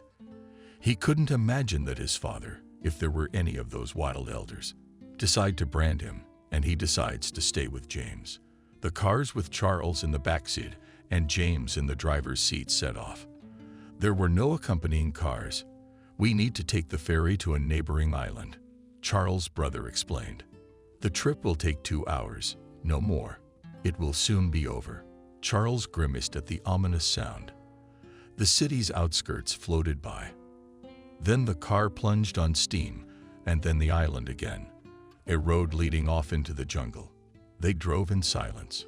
Suddenly, the walkie-talkie in the car clicked off. James picked it up. With his other hand, he held the steering wheel, listened, and quickly spoke to someone. What happened? Also alarmed criminal passenger. We're driving along the border of the reserve. Poachers have been captured there. What the hell are they? James hit the steering wheel with feeling. They're getting agitated. Bulls. We need to be careful. Bulls. What bulls? There's a lot of big animals around here. For some reason, Charles didn't like this news very much, but his brother had no time to answer him. A cloud of dust appeared ahead. The wind picked up, and the next moment the air was filled with the sound of mighty reefs. It became clear that a herd was rushing along the road. James began to back up sharply to get to a place where he could turn around on the narrow road without risking getting bogged down in the dense tropical vegetation. And the problem was that the drive into the interior of the island was uphill, while the drive back down the slope was downhill. What was seriously making the car so difficult to drive? Half of Spain smokes. Is bulls approached, or was it buffalo? What does a buffalo even look like? Charles wondered at the same time, and marveled at the nonsense the brain gives out at the worst possible moment. He screamed when he realized that no, they wouldn't have time to turn the car around and drive back at full speed. When he realized that they're gonna come out of the fields right now and just tear it down. And then the car was in the part of the road where you could have time to turn around normally. James steeply turned the steering wheel to the right. Charles, who had forgotten to buckle up, fell back on the seat, sat down, and the car rocked again. But now without the driver's input, just in the same part of the road sloped steep, practically from the spring went further down, and the car forces, naturally their quite laws of physics, dragged. Before the fall began, Charles still had time to think about the fact that at least the avalanche of things bringing past the bulls had not hit them. And then the world turned upside down, shook terribly, hit him, and he lost consciousness. When he woke up, he realized that the car was lying 6 meters down the slope. One wheel was practically off its axle. The body had been punctured by rocks in several places. The side glass had shattered. Charles moved his legs and arms. Didn't seem to break anything. He climbed out of the cabin and sat on the ground behind Margot, watching the sun fall toward dusk. How long had he been lying here? Suddenly, it hit him in the head, and he remembered his brother. He rushed to the car. James was lying chest deep on the dashboard. Charles went cold, noticed the red marks on his brother's body. James woke up, opened the door, and reached for him. I don't remember exactly how to do it. He tried to feel for a pulse. Is there? He's alive. Started looking for the phone. Need help, but was already groaning in frustration. The device was smashed. And then Charles began to smell gasoline, and it was not hard to find that it was leaking out of the car, forming a decent lay underneath it. Charles could hardly think straight, but he realized that this was dangerous. His brother had to be pulled out of the car immediately. You're heavy yourself.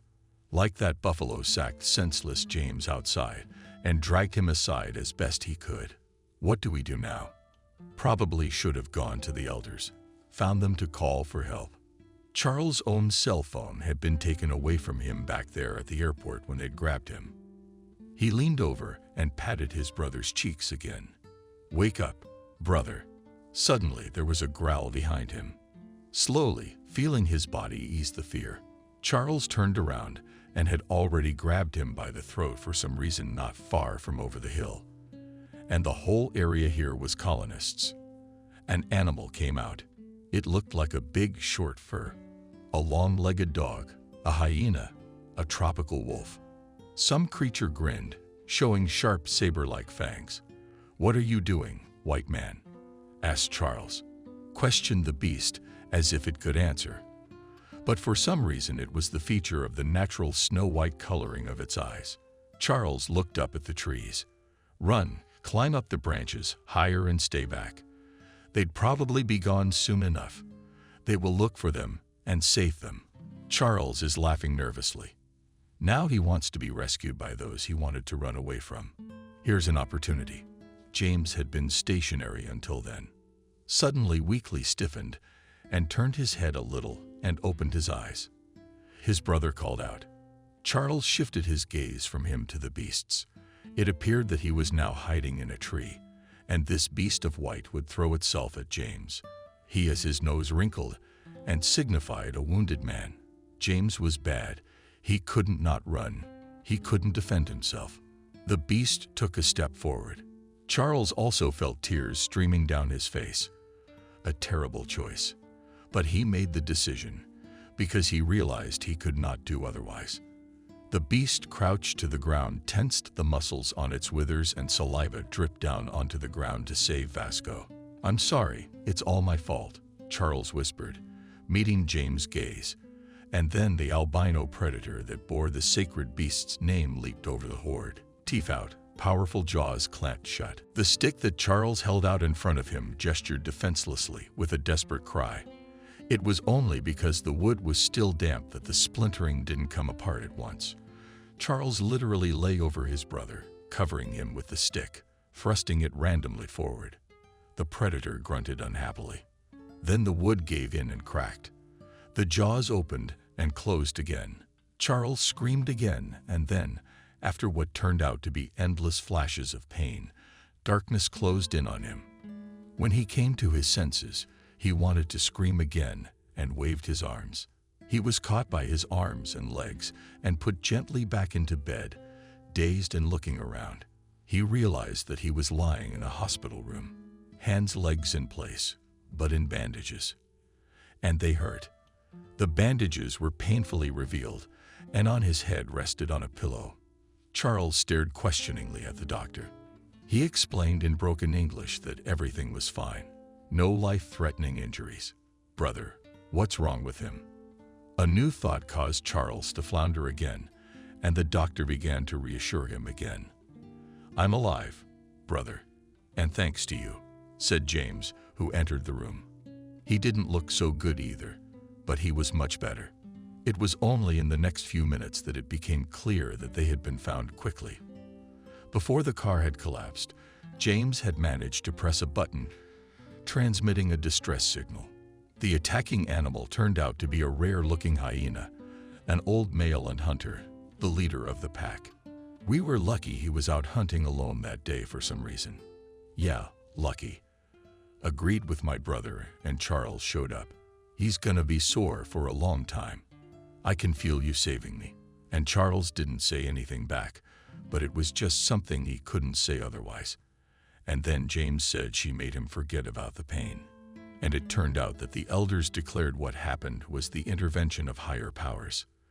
The fact was that for the last half-century hyenas had not attacked people. And besides, albino, and among them local cultures, were considered sacred beasts at all times. They were symbols of the deity of vengeance. The elders decided that attacking you was a sign that the island had caught up with you and punished you for the atrocity you had committed. But you're innocent now. What? Are you saying there will be no more branding? Now you must appear at the emperor's reception. Yes, our ruler prefers to call himself that. What if I don't want to? Charles wanted more than anything to go home, away from the tropics. He'd even taken a job as a salesman, as his father had suggested. "It would have to be with delicate pressure," James repeated with a chuckle. "Well, there's no other way. Consider it another payment for what you've done. You crazy hyena." It wasn't enough. Rolled his eyes, Charles. "But he doesn't understand it either." But it was funny. "I had to stay in the hospital for a few weeks. The doctors were not frightening, but they made it clear that after a close encounter with the wild Gina, serious treatment was required." Charles rejoiced sincerely when he was able to walk on his own again without a cane, when mobility returned to his hands, and also had to come to terms with the fact that the scars would remain forever, including on his face. Hopefully, the brute had started. "But present for another bandage," James cautioned, whispered bravo. And the doctor shook his head disapprovingly. "That this is a sacred beast, he is kept as a jewel. He would be the one to manifest the will of the gods and the power of the island. To him, by the way, gifts were brought for it. Fruit, bread, and innocent maidens would perform a dance in his honor." Charles wanted to say that all this was outrageous, but he didn't. He was glad he was alive. And partially healthy, of course. And on the whole, it's fixable. Time flew by, and the day came when the whole family was to attend the reception. Charles was nervous. He and his father had arrived separately from James, who had promised to wait for them there, but his brother was nowhere to be found. The only thing left to do was to walk through the luxurious halls, meeting lots of people. Charles was grateful to her, who had volunteered to accompany them. She'd explained who was who. Finally, all the guests began to flock to the largest magnificent hall, on two sides of which stood columns in the form of palm trees with gilded leaves and trunks, studded with multicolored generals and semi-precious stones. All the guests crowded in front of the elevation on which the throne stood. Charles whistled, for which Langley pushed him lightly in the side, calling for silence. The shrill trumpets of the flute sounded. Finally, from behind the curtain came a tall, gray-haired man in an austere suit that was filled with a short cloak of fur, of some animal like a leopard. His hands were in rings. On his head shone a veritable crown. The man stood in front of the throne, said something, and all the people in the hall bowed their heads respectfully. After that, they came out from behind the curtain. As she explained, the members of the High Council, among whom was James, he sent a smile to the kinsmen in the hall. The ruler spoke in the local dialect, with an interpreter translating the speech into English for those who didn't understand the local. He spoke of the greatness of the island and how important his subjects were. But then he urged everyone not to forget the culture of their ancestral heritage, and that sometimes the gods sent surprising signs. Charles became wary. The speech continued with an account of a recent incident with a boy. Charles began to feel uneasy, and suddenly the ruler pointed his hand at him and told him to come closer. He bulged his eyes and wanted to leave altogether. But the woman sang at him not to dare to disgrace himself, and all the more to attract the wrath of the emperor. He had to submit, and standing one step away from the ruler of Algiers, Charles learned that he had been marked with a special sign and that he was forgiven. And as a sign of favor, he could ask for whatever he wanted. People in the hall aved at James, at whom Charles glanced only with his head, shook his hands and waved, as if to show that he was not a helper and did not know that everything would turn out this way. It was up to you to decide. Your Majesty, you have very interesting islands. The nature is beautiful, though not safe in some places. Perhaps you'd better not take tourists there, even if they don't usually bite. James made a frightened face at Charles not paying attention. I'd like to go back to my place more than anything. You know, there's a saying that it's good to be a guest, but home is better. James, my brother, he's made his home here, and I understand that he's decided to live here. Got married. It's all working out. But I still want to go back to my place. How my father will decide, I don't know. The doctors say a warm climate is good for him. But I hope that wherever he stays, he won't forget any of his sons. I think I was conquered by a white hyena. But I must also apologize to you personally. I apologize and promise that I won't say anything bad about this case in particular. Anyway, with your permission, I would like to leave this island as soon as possible.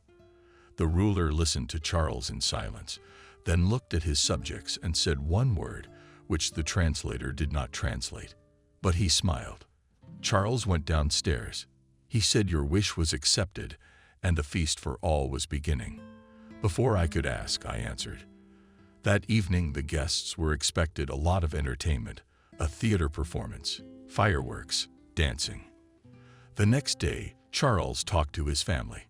His father accepted his decision and said he would stay for the time being. James promised to find Jacob an interesting job at a local business. James himself took his brother aside because the subject was a sensitive one. Just not saying no right away is fine. I know you're having trouble with your finances. I want you to accept my help. A transfer to an account. That's one thing. You can buy an apartment and a little passive income from a small block of construction company stock, but it'll still be supportive. Thank you. Charles nodded. You should have stayed. After all, the princess herself asked you. But I think she will find a worthy match. And he answered Charles. And then he went to pack. And later, as the plane gained altitude, the islands became tiny dots on the blue canvas of the ocean below. He thought about the fact that his life would not be the same now.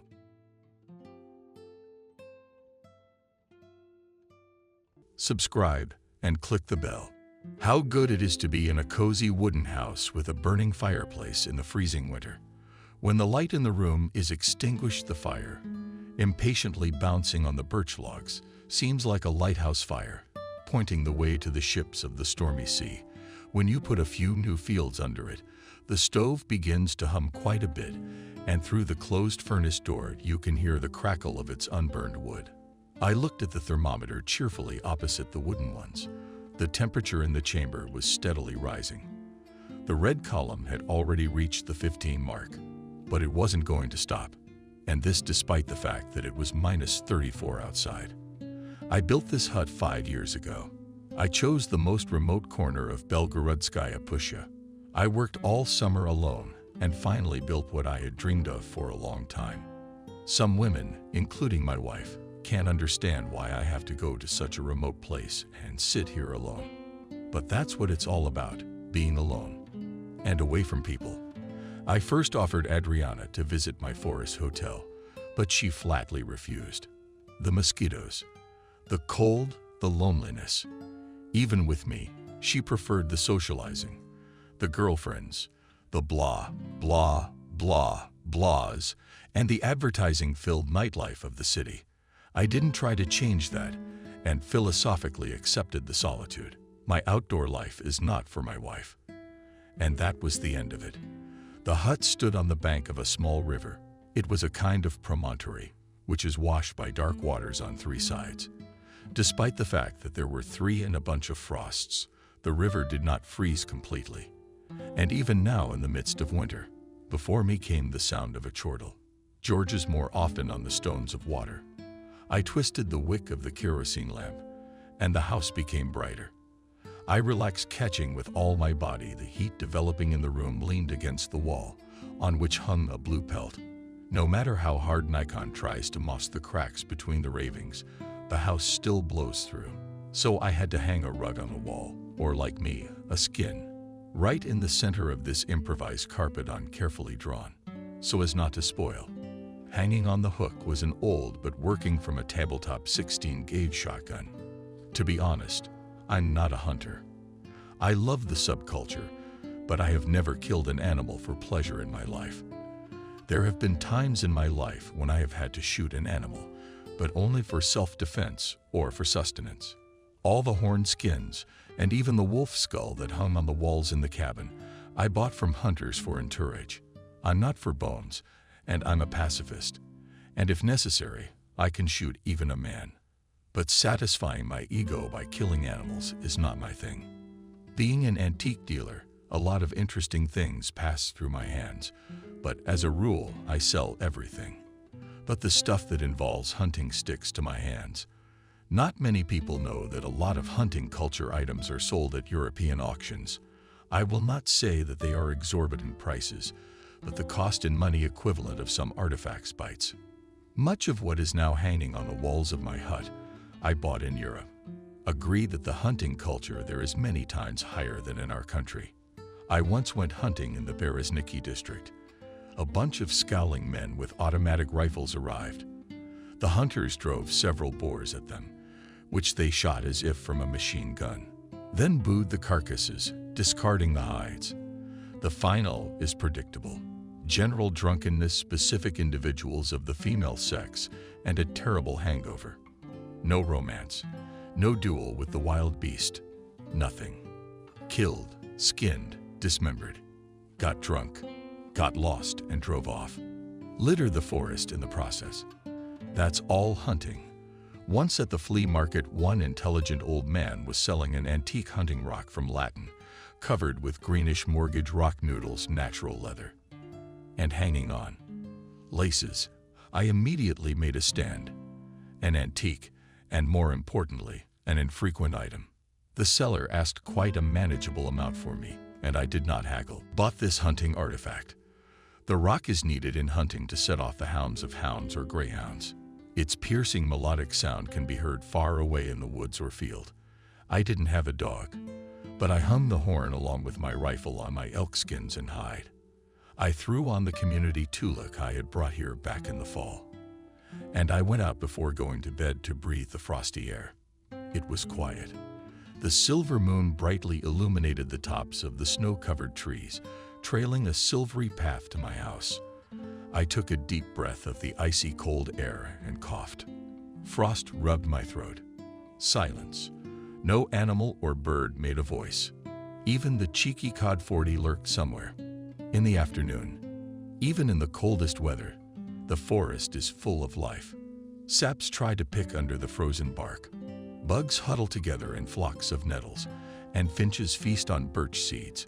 Flocks of crows piercingly cut circles over the pines in search of prey. Small forest birds huddle together on bare branches, trying to hide from the cold and predators in the silence. I thought I could hear the tree branches cracking from the frost. I looked at the snow-covered fir trees and realized that winter had finally arrived. Soon the first real frost would come. I admired the sleeping, gloomy forest, but for some reason an uneasiness grew in me that could not be explained suddenly. I felt someone's unkind gaze on me. I even shuddered with apprehension. I looked around. No one was there. Was I imagining things? God forbid. A rogue bear shows up. I don't want it on my head. I'm used to trusting my senses, or should I say instinct. That animal, subconscious sense of impending danger, it's never failed me. Not in war, not in everyday life. So there's something or someone here. The bright light of the full moon seemed to play on my nerves in a shimmering silvery glow, and charcoal on the blackness. The roses that surrounded the hut seemed to faintly wave their branches like hands changing pose. When was I Morgan? Or averted his gaze from them for a moment and crept closer to the house. With some sinister intent known only to them, I began to dream that the trees around me were whispering among themselves, waiting for a signal, after which they would rush at me and do something terrible. Trying not to look scared, I went back into the house. I locked the front door with a heavy steel deadbolt.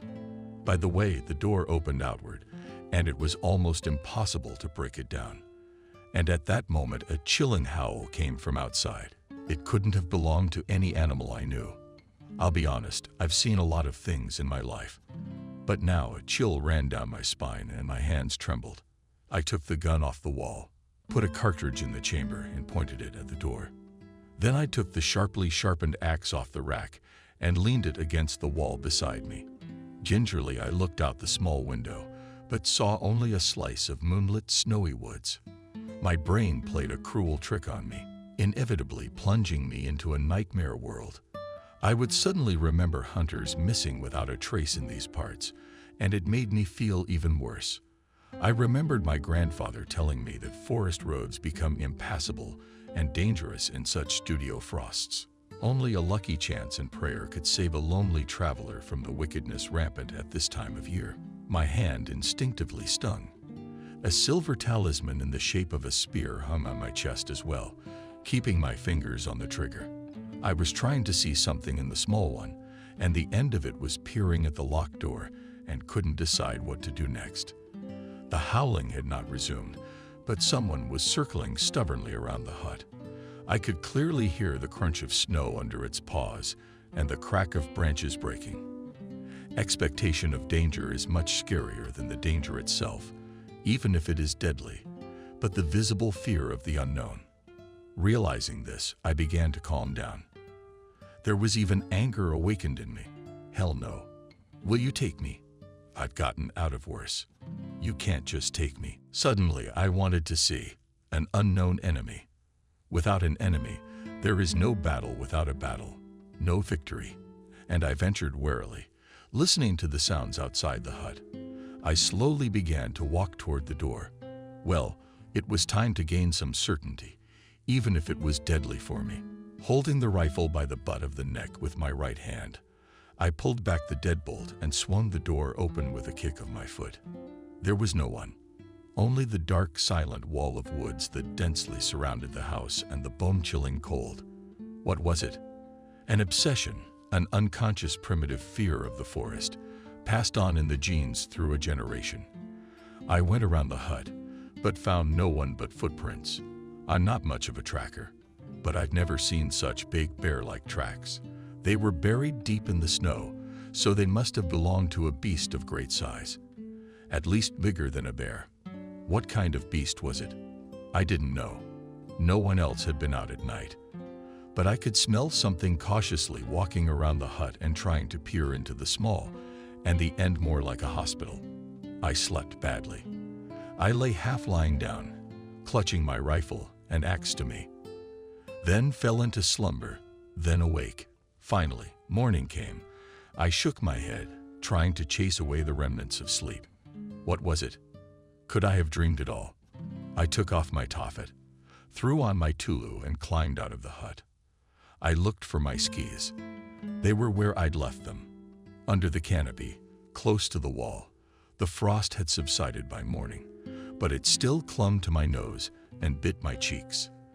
The dazzling white winter sun shone in the sky. We had to get out of here and go home. But to do that, I had to walk about 10 kilometers to an abandoned trophy factory. There I left the car. There was no way to drive it to the hut. I went back to the house, filled the stove almost to the point of burning, and began to pack. I hid the rifle in a hiding place from daredevils. Who knows who visits my dwelling without me? I took with me a small, razor-sharp tourist hatchet, which I bought in sporting goods back in Soviet times. I closed the door, put on my skis, and set off. According to my calculations, I should reach that factory in 2 hours. We fastened skis on the frosty snow. We trampled deep tracks. I was rhythmically shuffling my feet, helping myself with poles. The terrain was mostly flat, although a few times I had to roll between small fir trees on low slides. At that moment, my brain woke up again and screamed for all it was worth, a sense of danger. Out of the corner of my eye, I caught a movement. An indistinct shadow flashed among the tree trunks. Ahead of me, the forest was closing in on my road, a very convenient place for an attack. Some beast was cheering me silently through the scrap storms. I was almost running. The parade of my breath must have been bigger than steam engine smoke.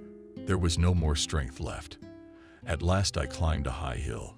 At its bottom, at its very foot, protruded out of the snow the half-ruined buildings of a trophy factory abandoned before the war. I thought I could even see my car on the highway to the small railroad car depot. I was frantically thinking of what to do. Ahead was a gentle slope pulling the highway all the way to the factory. Here and there, the tops of small fir trees and koryak trees were sticking out of the snow. There was no way out. I pushed off with my poles from behind, slid down the slope, fixed my skis on the snowy virgin land, and tree trunks flashed around me. In my head pulse was only one thought, only not to fall. Out of the corner of my eye, I saw how something huge, parachute black with red undercoat, huge jumps, carried Steenie course, turning from snags and sticking out of the snow to her. The plant was rapidly approaching. By inertia, I literally flew into the open rusty gate and braked a few meters away from the car, shaking my skis off my feet. I pressed the central lock button on the remote, yanked the handle. The front doors. The door was like glued, frozen shut. I yanked several times, almost ripping the handle out. No effect.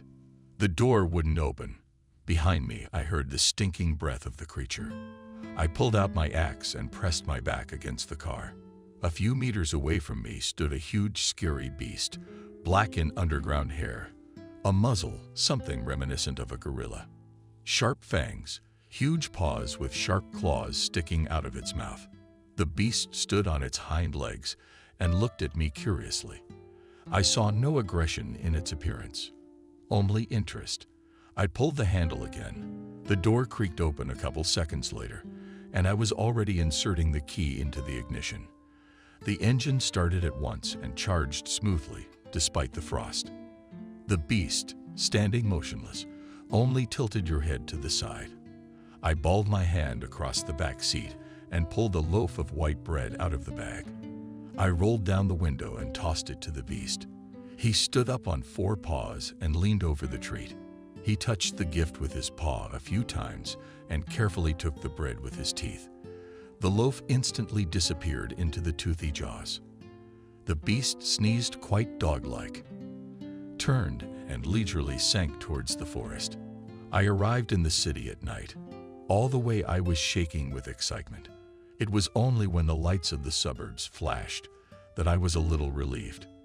It is now I, remembering the events of those days, so chipper, but then almost went crazy with fear. Driving up the driveway, I did not drive the car to the front entrance, but put it not far from the gate. I had a large lot, so there was plenty of room. I picked up my bag and walked to one entrance, opened the door with my key and entered the hall. Complete silence. I turned on the lights and realized there was no one on the first floor. Strange. What did I want to see? It's almost 2 o'clock. My wife's long asleep.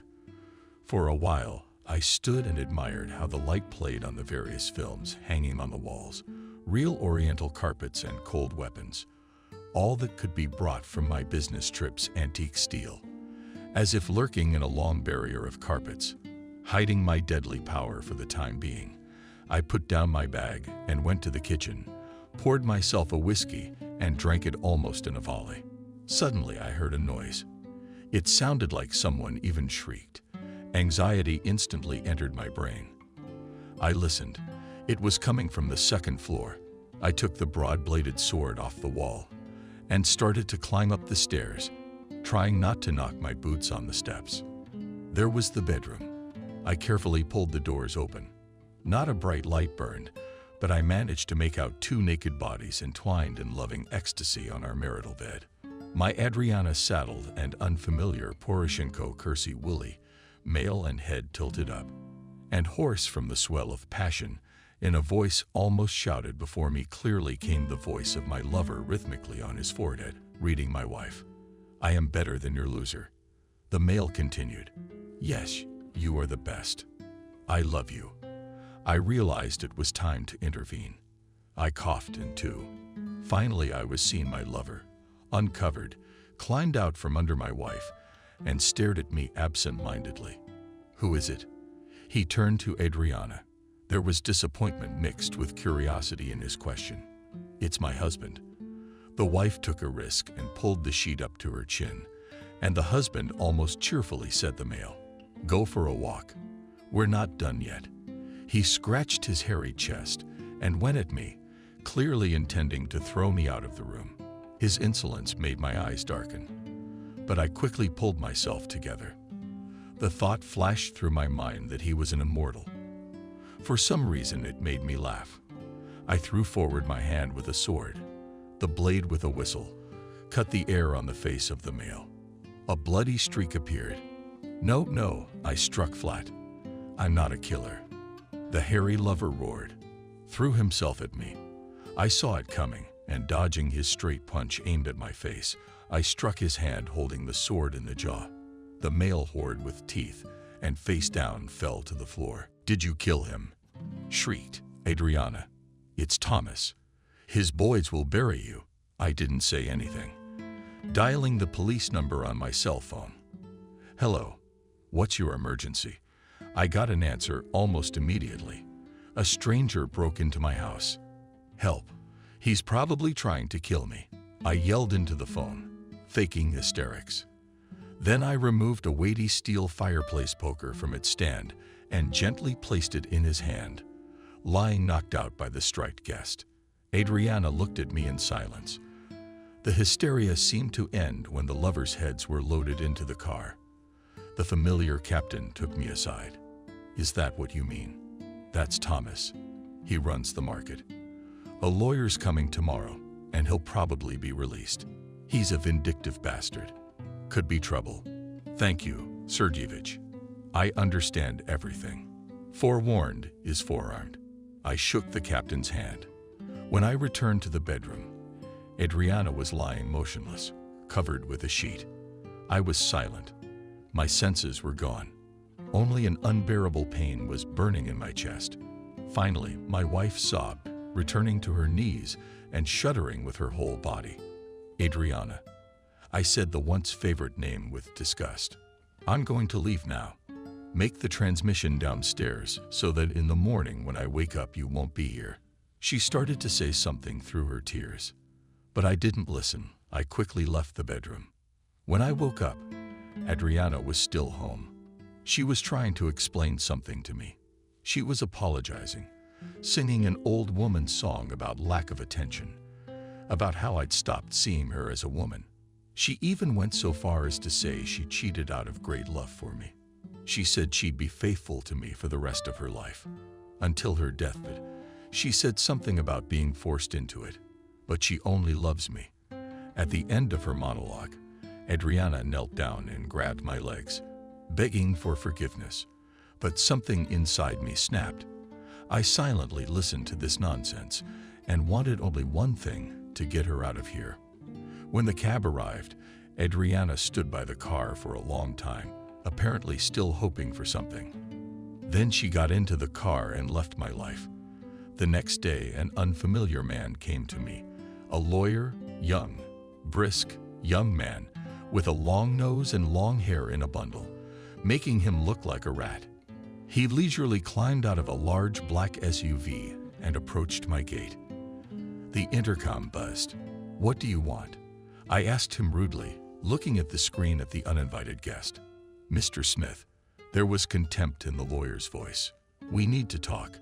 "I don't need to." "Get out." I waited curiously for his reaction. It was obvious that the lawyer had not expected such a reception. He was silent for a while, then pressed the intercom button again. "What now?" I said unhappily. "Mr. Smith." His voice became much more courteous. "I have business with you. Please let me in." I pressed a button and the gate opened. "Mr. Smith, Thomas wants to sue you for moral damages, but he's a kind man. He wants to talk to you first." The lawyer was watching my reaction carefully. "I have nothing to talk to your landlord about. He broke into my house and assaulted me. I'm the one who should be suing him." I grinned defiantly. "Thomas was invited by your wife. He was her guest. After all, it's her house too." The lawyer wouldn't give up. "I own the house.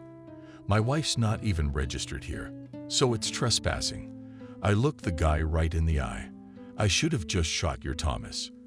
"Thomas doesn't see it that way. He's a stubborn lawyer. He wants to meet with you to discuss compensation for his injuries. Tell your master I have nothing to discuss with him. Now get out." I resolutely got up from the chair. The lawyer left silently. But I knew this was just the beginning. My cell phone was ringing. It was a familiar number. "I'm listening." I answered quickly. "I have an order.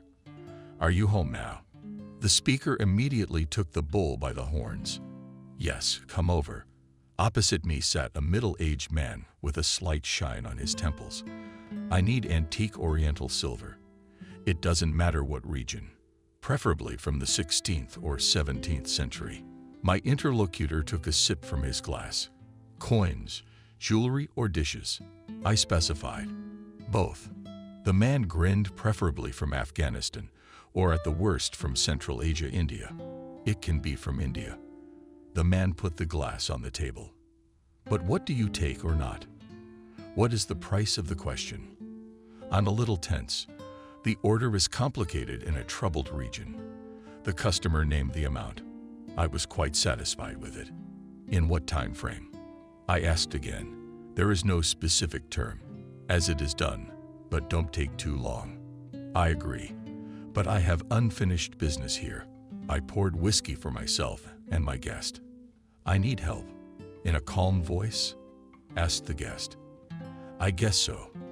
I took a swig of whiskey, and I started laying out my problem. "That's a bitch, life. You barely manage to recover from one blow, and then immediately get another. It's like walking through a storm of evil with your eyes closed at night, and you're scared to open your eyes. Suddenly you'll fall on a limb, and you'll be left without an eye. That's why you rely on your hands. You cover your face with one hand and put the other one forward so that you don't bump your forehead or nose on the trunk. Have you seen a child's merry-go-round? Everything goes in a circle. Horses, deer, goats. Everybody goes back to the beginning, and back again. The next round, and on and on. Animals. Carousel. It probably feels like they're moving forward, but they're actually running in a closed circle. That's life. All the events in it repeat themselves with enviable regularity. Someone said that life is a spiral. Everything in it develops in an ascending order. Alas, It is not. At least not for me. A few years ago, I fell in love with a girl who happened to come my way. Her name was Kathy. I said her name, and the sweetness from the volume spilled over my body. How many years has it been? I still can't get over it. I thought she had a crush on me, too. But I guess that was just me. I had to leave urgently. There was something I couldn't put off. I left her the keys and asked her to wait for me. She promised to wait as long as it took. She said beautiful words about love and fidelity. But when I came back, she was gone. In the drawer were the keys to the house and nothing else. No answer, no hello. She didn't even leave a note. I searched for her for almost a year, quit my job, picked up all my friends, used all my connections, but Kathy just vanished into thin air. I searched morgues and hospitals, asylums and prisons, but to no avail. No trace of her. Somehow, in a drunken delirium, I thought she'd come from outer space. There was no other explanation. It took me another year to come to my senses. I never thought it was possible to fall in love with a woman who wasn't remarkable. She didn't have model looks or any outstanding charisma. She was just a girl of many kinds. But it so happened that without her I had no life. But time passed. Gradually her image began to blur. Life in any case dictates its own rules. I slowly began to return to normal. There were orders again, and therefore money. And where there is money, sooner or later a woman starts. That's how Adriana appeared on my horizon, a young, beautiful party girl. She had me by the balls. We met at some party, dedicated. I do not remember what I did not particularly get after the ladies, poured myself, and gradually kicked. The day before I had returned from another business trip, and I had money to drink. I was looking for an excuse to get away quickly. It was unbearable to be among the party, office plankton and major of these girls with fake breasts and one twist in the head. But at some point, a young female character landed next to me. Without entering into unnecessary polemics, she poured wine into my glass, not forgetting herself. "Why be sad?" she asked after we'd had our drinks. I shrugged. I didn't feel like talking. So handsome and all alone. The girl wouldn't stop. "My name is Adriana, and you're the one who's been brought here." That's the first thing I thought of. I had absolutely no desire to spread my tail and start the mating dance. But the maiden did not miss the initiative. Seeing that her efforts in them me ineffective, she withdrew to the second line of defense and went on the counterattack. Stupid party. She started from afar, pouring me more wine. It's strange to feel alone in a crowd. "What's stopping you from leaving here?" I muttered languidly. "Call a cab and go." My cell phone was dead. Adriana looked hopefully into my eyes. "If you want, I can help you." Those were fateful words. Only I realized it much later. Another glass of wine. And now I'm sitting in a cab next to Adriana. No, she didn't come onto me. Didn't get in my pants. She was sitting next to me, just like a caring friend. Then it turned out she'd forgotten the money. I paid off the driver and went up to her so she could pay me back. It was all sewn up in white threads, like the debt couldn't be paid back later or forgiven at all. It was just that I was already drunk and had trouble perceiving reality. In the morning, I woke up in bed with Adriana. I had no rejection. But as long as it happened, so be it. If not Adriana, then some other friend. No difference at all. 2 months later, we got married. It wasn't a big wedding, but it was elaborate, with important guests and a few relatives. We lived in my house. All the property belonged to me. The store and the antique firm, too. We didn't have a prenuptial agreement, but it was impossible to get anything away from me, except for the car I'd given her. But that was a drop in the bucket. We had no children. Adriana took her time. I didn't insist, like I had a premonition. But my wife was head over heels in social life. Girlfriends, parties, going out. But no sign of infidelity. Always home on time. Phone B, he during our life together, No one has ever cut me in the eye behavior Adriana in public without me all rank and noble. And then there's the affair with the market director Thomas. Honestly, I didn't understand why I was younger than her lover. I didn't deny her anything. Sex almost every day, which is what she lacked. I didn't go into the moral and psychological details of married life. Women are a pain in the ass to understand. They say they don't understand themselves sometimes. But the fact of infidelity was, as they say, obvious. No doubt I was worried, but not as much as I was after Kathy disappeared.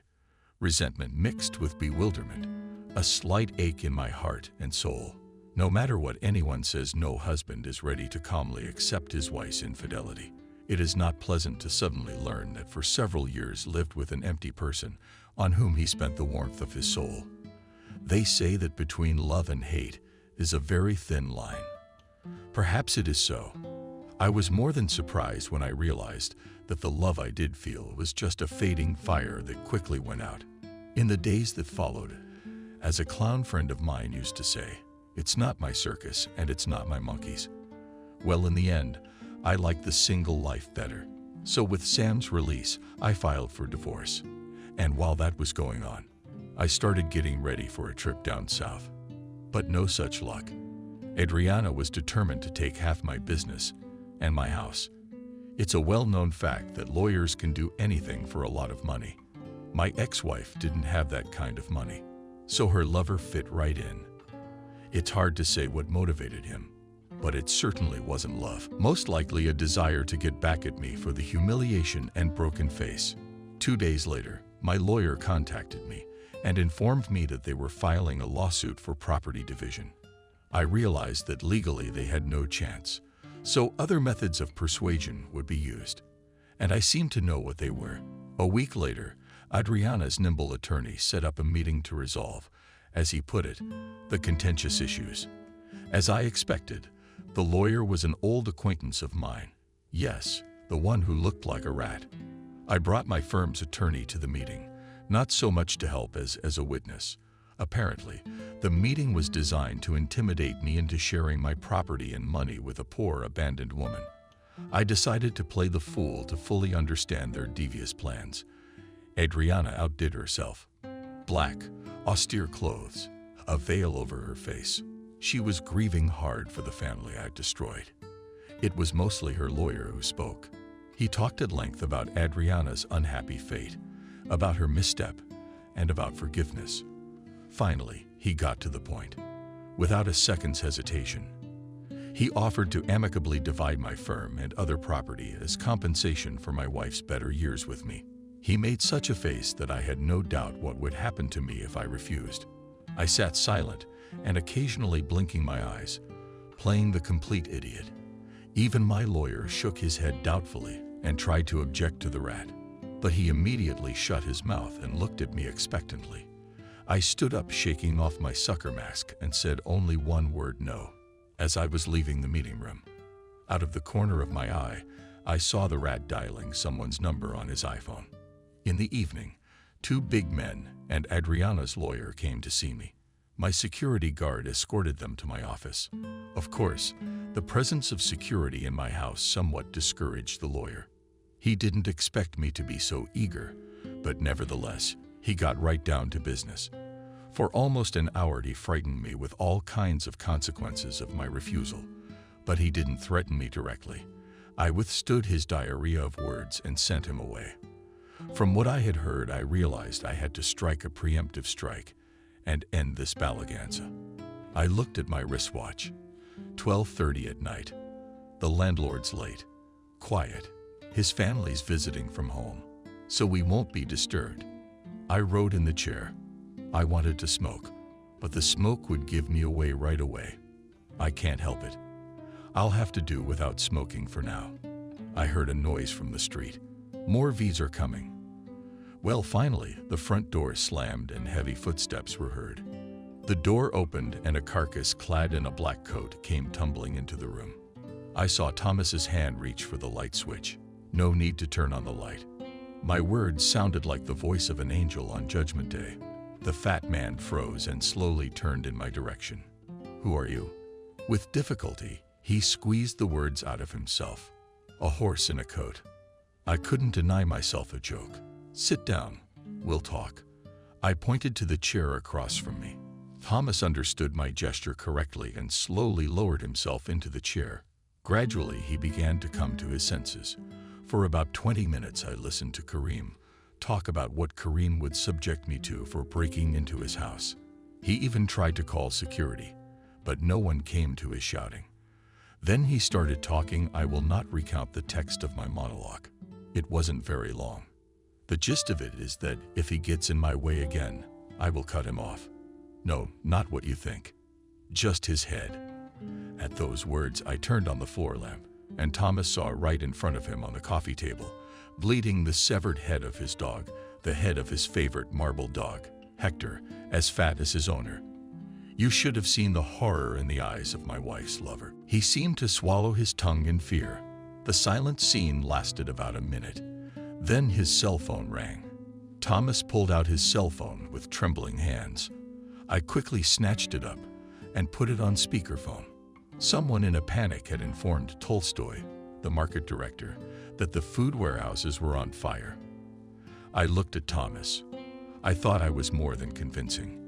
I could have blown up his car for the last time. But that was overkill. I got up and walked out, leaving my master to admire the head of his favorite dog. Walking down the dark corridor, I had to step several times over the bodies lying in picturesque poses, knocked out by the guards' stun guns. Two dark figures separated from the wall. Let's go. I spoke quietly. How's that dog sleeping on its hind legs? The man in black smirked. Did you really think I really killed the dog? Of course not. I'm an animal lover. But you have to admit, a rubberhead can be pretty impressive too. The divorce went smoothly. I was alone in court, and the whole thing took a little while. In order for a business trip to be successful, you need to prepare, surf the internet, go to the library. Not everything you need for your work can be found online. Wikipedia is nothing but a big virtual dumping ground, where everyone dumps unverified junk. But I didn't want unreliable data and information. My life was at stake, so it was impossible to make a mistake. The frosty winter evening seemed endless. Putting aside Keller's Guide to Antique Oriental Silver, I pampered myself with a Cuban cigar stuffed into the corner of an old leather sofa, a dark lampshade. The floor lamp cast a sharply defined circle of light on the floor, while the rest of the room was hidden in semi-darkness behind the wide glass door leading to the front porch. The frost was crackling, and the fluffy snow in the flower beds shimmered silver, sweat still and full of moonlight. The loneliness did not depress me.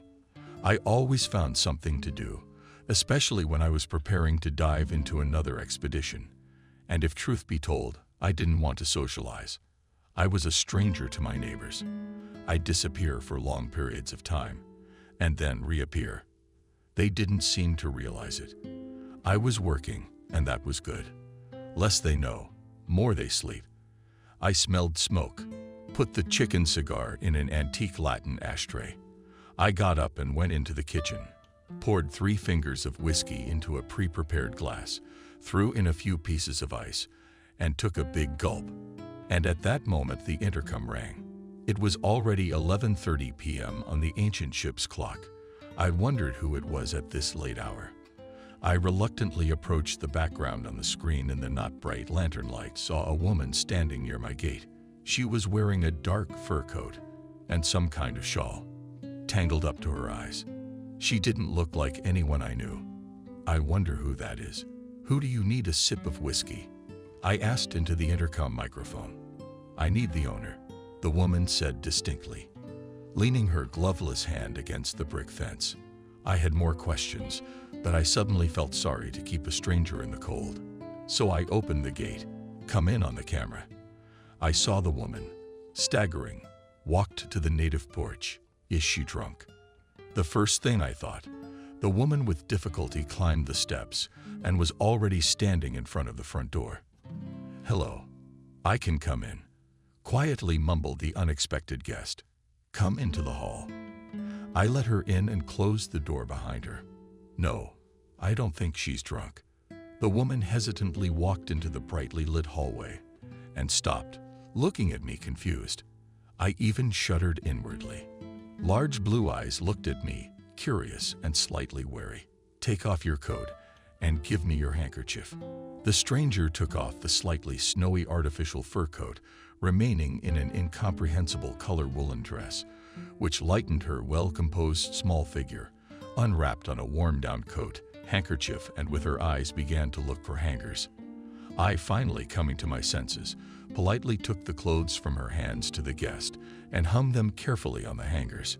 She dragged the boots off her feet and looked at me questioningly. I was speechless for a moment. Standing in front of me was a charming young girl. Who was she? Where did she come from? Why had she come?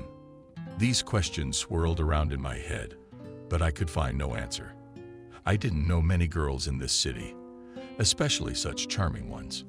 I stood silently for a while, trying not to look the stranger in the face. The pause was clearly dragging on. "Come in. I'll give you some hot tea." A gallant and hospitable host began to awaken in me. "Sit down on the sofa." The girl went further into the hall. Looking around curiously, she stopped near the carpet with weapons, silently looking at the deadly steel and orza for a while. Then she looked at me, smiled, and finally took a seat on the couch tentatively in her dress. Leaving my guest in the hall, I made my way to the kitchen, collected the kettle, removed the boiling water in the stockpots, found some carcasses, and all this splendor neatly arranged on the coffee table. The girl carefully took the cup, took a polite sip, and looked at me. "So, what can I do for you?" I asked politely. "Are you Smith, Yuri Pavlovich?" asked the stranger, carefully putting the cup with hot tea on a plate. "That's right. With whom do I have the honor?" I said in a social tone. I felt like I'd even let my tail wag in front of the stranger. "My name is Betty." I shrugged. "I have very important business with you." She raised her blue eyes to me. "Do you remember Kathy?" I choked with surprise. Kathy. My heart pounded traitorously so the girl wouldn't see my excitement. I got up and walked to the window. Man changes with time, but love doesn't die. It can lurk somewhere inside and wait for its time to make your heart beat faster again. But I've really changed. New thoughts, views, passions, sadness, and joy. Sometimes I feel sorry for the old me, but I can't go back. And there's no reason to. I lit a cigarette and opened the window. Outside the window still rained frost and glitter. The fluffy snow shimmered silver under the moonlight, and the hall was warm. The fireplace was burning in the corner. Occasionally there was a crackle and a fierce spark, but for some reason, a chill ran down my spine. "Excuse me, how old are you?" I asked the guest. A tactless question. "Does it matter?" Betty shrugged. "You didn't answer my question." She looked me carefully in the eye. I held her gaze. "Yes, I remember Kathy. She lived here for a while. And then she disappeared without leaving a note." I leaned back in my chair. Memories of Kathy hurt me. I'd been looking for her, but to no avail. That was it, really. I wasn't going to open my heart to a stranger, even one as charming as Betty. The girl was silent for a while, as if deciding whether or not to speak further. "You couldn't find her." It was evident that Betty was struggling to say the words. "Until I met you." Kathy was friends with a guy named Michael. They were getting married. They'd already bought the rings. But then she met you. Kathy lost her head. She fell in love with you after you left. She waited patiently. But then her aunt arrived, your housekeeper. I don't know what happened between them, but she kicked Kathy out, and she had to come home. Michael found out she'd come back, found her and beat her badly. At home, she was abused too, called the town whore. One day, Michael showed up at their house and asked her to marry him. Kathy had no choice, so she said yes. When she found out she was pregnant, she thought it was Michael's baby. For almost a year and a half, they lived more or less tolerably well. And then Michael started looking at the baby, trying to find a resemblance to himself. He got the idea that it wasn't his daughter. He took a DNA test and it all came out. That night, he beat Kathy again.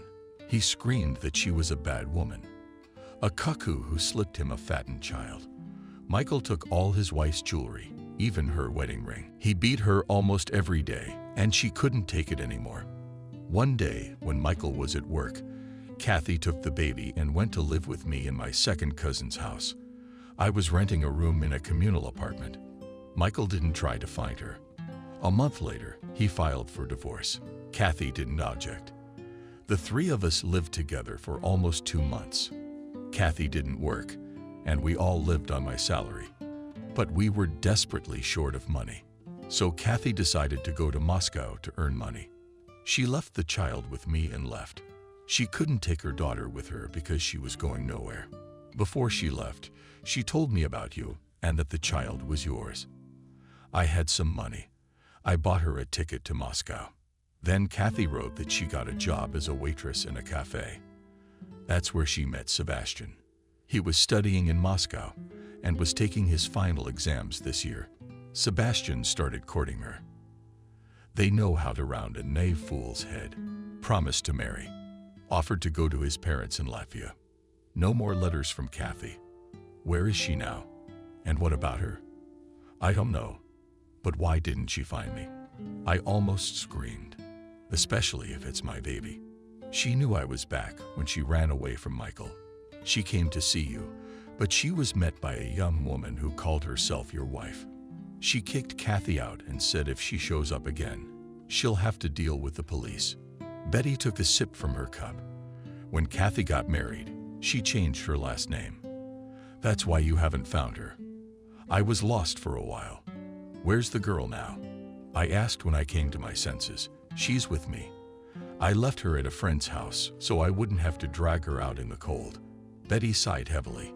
I wouldn't have dared, but I was made redundant a month ago. Christina and I have nothing to live on. The girl covered her face with her palms and burst into tears. Frankly, I was shocked. I had no reason not to believe the guest. Everything she told me was logical. What do you want me to do? I asked Betty. I want to ask you for some money. We'll go back home for the first time, and I won't bother you again. Betty spoke quickly, as if she was afraid I would throw her out. I've been promised a job. She didn't finish. It was clear to me. It wasn't a job. Are you hungry? Unexpectedly, I asked. She looked at me in surprise. Let's go to the kitchen to get something to eat, and then we'll go get Veronica. I hailed a cab, and we drove almost to the outskirts of town. At the old house, a friend of Betty's had rented a room under a pile of codswallop. We found a little girl. She cuddled up to Betty with her little arms around her neck. I'm hungry. The baby cried softly. The girl stroked her head affectionately. I tried to take Christina in my arms, but she screamed with fear and clung even tighter to Betty. When we got home, I cooked dinner with Betty's help because I had no idea what a small child could eat. Then I took the guests to my bedroom and put them to bed. I got up early, made coffee, poured myself a big cup, and sat down in the kitchen. I had made my decision overnight and was now waiting for Betty to wake up. Did I believe her? Yes and no. At least I decided to take a DNA test, and then we'll see. I didn't call my mother. She had enough on her mind as it was. She lived with Katya, my niece, so I didn't bother her yet. Betty came into the kitchen, and I poured her coffee and slid her some water and toast. As soon as Christina woke up, we'd leave. She adjusted her dress. Thank you. Tears came to her eyes again. What's the matter? Why is that? Do women always cry for everything? I'll tell you what. How's your job going to work out? It's hard to predict. In any case, the baby needs to be fed and clothed. If you don't mind, I'd like to hire you as a housekeeper. You'll live here with the baby. The money I gave you, consider it an advance. I put a card in front of her. This is for groceries and clothes. Buy whatever you need for your child. Do you have a cell phone? Betty shook her head in the negative. I slid her the box with the new iPhone in it. You'll figure it out on your own. She nodded quickly. My cell phone and the driver's cell phone are already in there. If you need to go anywhere, call and they'll take you. As soon as Christina wakes up and eats breakfast, we'll go to the lab and take the DNA test. I'm leaving soon and I want to know the results before I go. I said all that in one breath. So, any objections or not? Betty shook his head in the negative.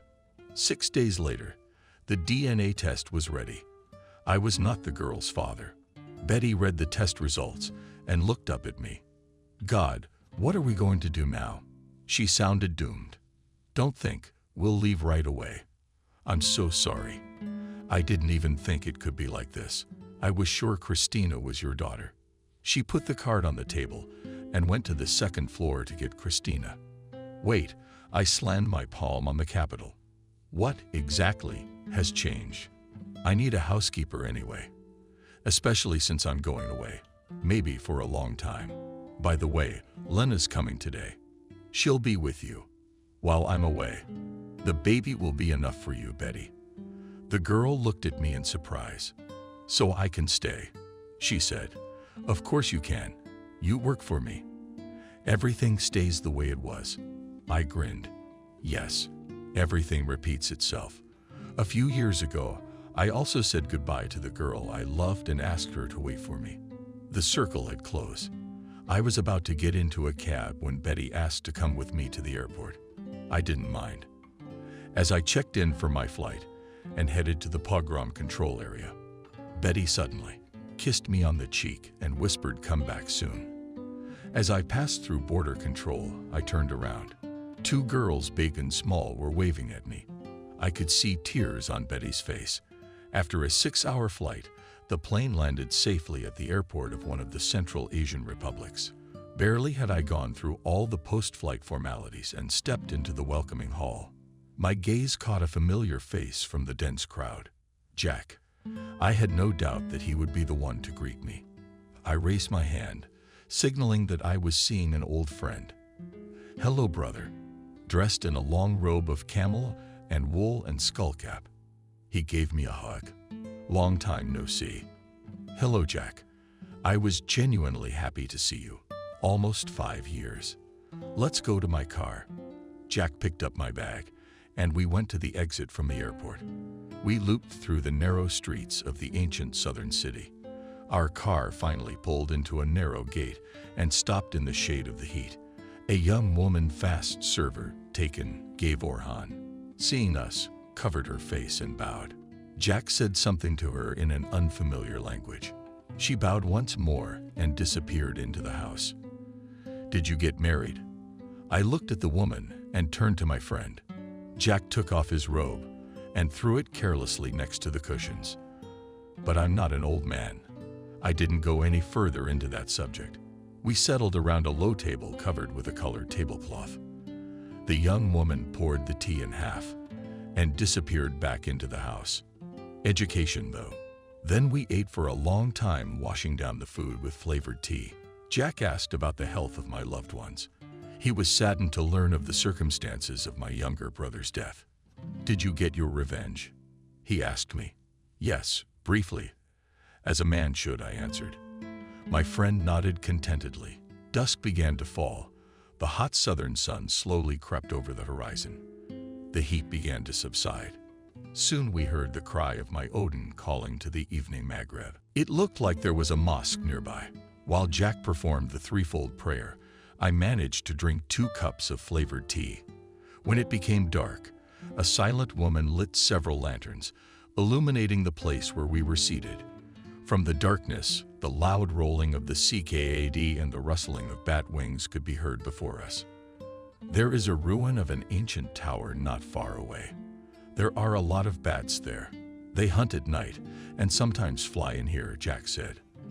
As if reading my mind, we finally got down to business. I briefly told my friend the essence of the problem, without going into details. Why burden a good man with unnecessary information? Especially since I have to work moderately anyway. There's no point in going. Jack said, wishing with his lips, "It's dangerous to go beyond the river. The teachers are running rampant there now. They hit the Americans well, and will soon take control of the whole country. We need to go southeast to Sea Valley. You might find something there. But we can look here too. I nodded in agreement. Very few of their caravans passed through the country beyond the river, so it is unlikely to find anything of value there. But in the Samara Valley you can search. There may be coins and silverware, just what I need. I'll look here, maybe I'll find something. After a pause, Jack continued, You take my car, gear, weapons, and head southeast. You'll pick up your car papers and gun permit tomorrow. He shouted something into the darkness, and a light came on in the doorway. Let's go inside and get some rest. Jack nudged me with his hand toward the house. The silent woman led me into a small room with a bed and a small table. A copper basin and a pitcher of water stood on the table. She pointed to the bed and said something. I nodded in response, though I understood nothing. The woman said another short phrase and left. I stripped off my clothes, slept, ran cold water over my face, and laid down on the bed. It was still hot, and I did not cover myself with white sheets covering my eyes. I lay there and remembered the events of the last time. Too many of them had come upon me. I was awakened by a slight rustle, and the gentle touch of someone's hand on my chest. I wanted to ask who was here, but a soft, lavender-scented hand gently clamped my mouth shut. A woman's light and smooth body came over me. The unfamiliar woman was kissing my breasts, stroking my lower abdomen. From the surprise, I lost my ability to resist, and everything happened. There was no disappointment. The warm southern night, soaked with love and oriental delights, did its work as the naked young woman slid into my arms with a quiet tone. Responding to my kisses in my soul, calm and peace was born for the first time in a while. As I fell asleep, gently cuddling the submissive woman's body, I remembered Jack's words. I'm not an old man. My conscience was at peace. I was awakened by the aroma of fresh emergency coffee. Jack sat squinting into the rising sun, holding a cup of hot drink in his hand. I quickly washed my face and joined my old friend. How restful. Taking the sip, Jack looked at me, Rahim. I haven't slept like that in a while. I tried to catch the subtext in my host's words, but it was as if he was reading my mind. It was Camille. She's a widow. Her husband died in the desert a year ago. It's a good thing they didn't have any children. She lives in my house now. Did she like you at first sight, as they say? Jack added something in his own language. I lowered my eyes. Well, after all, it was her choice. We drank another cup of coffee. Finally, Jack slid a large diamond bag toward me. On top covered a netted assault rifle with a magazine attached. Lying there was a Kalashnikov assault rifle. On the side, I fumbled for 2 fully infected horns. 3 is enough, Jack commented. You're not going to war. In the bag, there was still a knife with a long, wide blade from the old war times artillery binoculars, wrapped in a desert-colored sniper's cape. At the very bottom of the bag lurked a familiar 1911 Colt and a spare magazine with ammunition, ID, groceries, and everything else in the car. You'll figure it out later. Jack stood up. God bless you, Adriana. There was a shriek, and the door showed Camille in its opening. Not paying attention to Jack, she ran up to me and hugged me. As I left town, I was followed by a long scream. The car was rushing down a sun-cracked highway, cutting the red sands into almost 2 equal parts. The road was laid out along an old caravan route.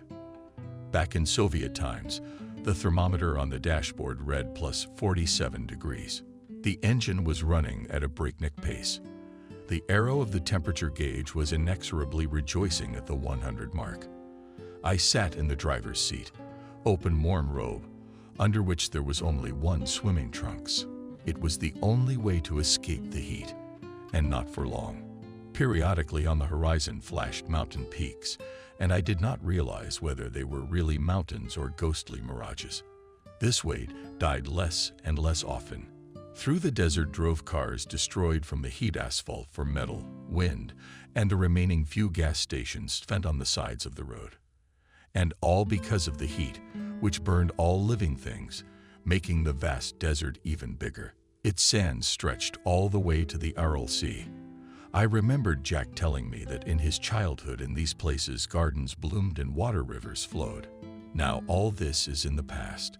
The only source of moisture is seasonal short rains, and even those had long ago lost their unequal battle. The sun was steadily rolling toward dusk, but it was still mercilessly burning the dry air. The desert wind pondered the tops of the sandy velvets, throwing hot sand on the road. The day was leaning towards evening, and I realized that I would have to spend the night in the car. The only thing I was glad about was that with the setting of the sun, the heat would subside, and I would be able to breathe a full breath. The sun was almost touching the horizon when I drove off the highway on more or less level ground, turned off the engine, tired for the day, and started to use things, spread the seat, and put the sleeping bag. Took out of the trunk a stove with gas. I didn't want to eat. I was only thirsty. I quickly lit Gorilka and put a kettle and poured some brew into it. In such heat, locals drink strong green tea, cock tea, as they call it. While the drink was being prepared, I took out of my bag an automatic rifle, took out a cartridge and a cartridge, put it on the safety, and put it on the seat. There was no habitation for many dozens of kilometers around. It was as if I was in space, but you have to be ready for any surprise. Soon I was sitting on the hood behind a glass camel and cat, and was enjoying drinking hot tea and quenching my thirst.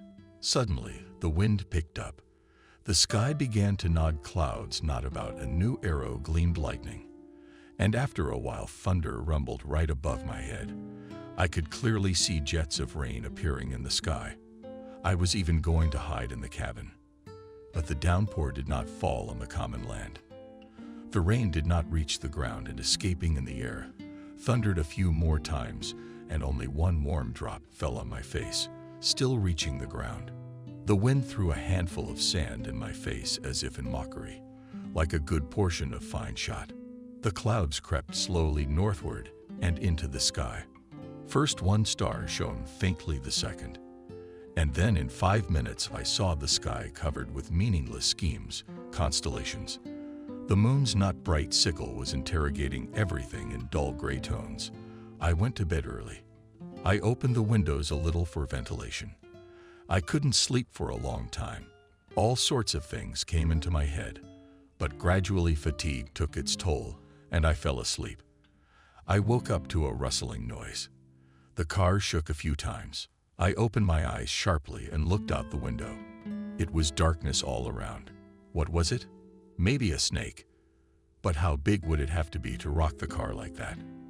Suddenly, a wave of black panic and unbridled fear swept over my brain. My body felt like a village. I took a deep, hysterical breath of air and arched my back.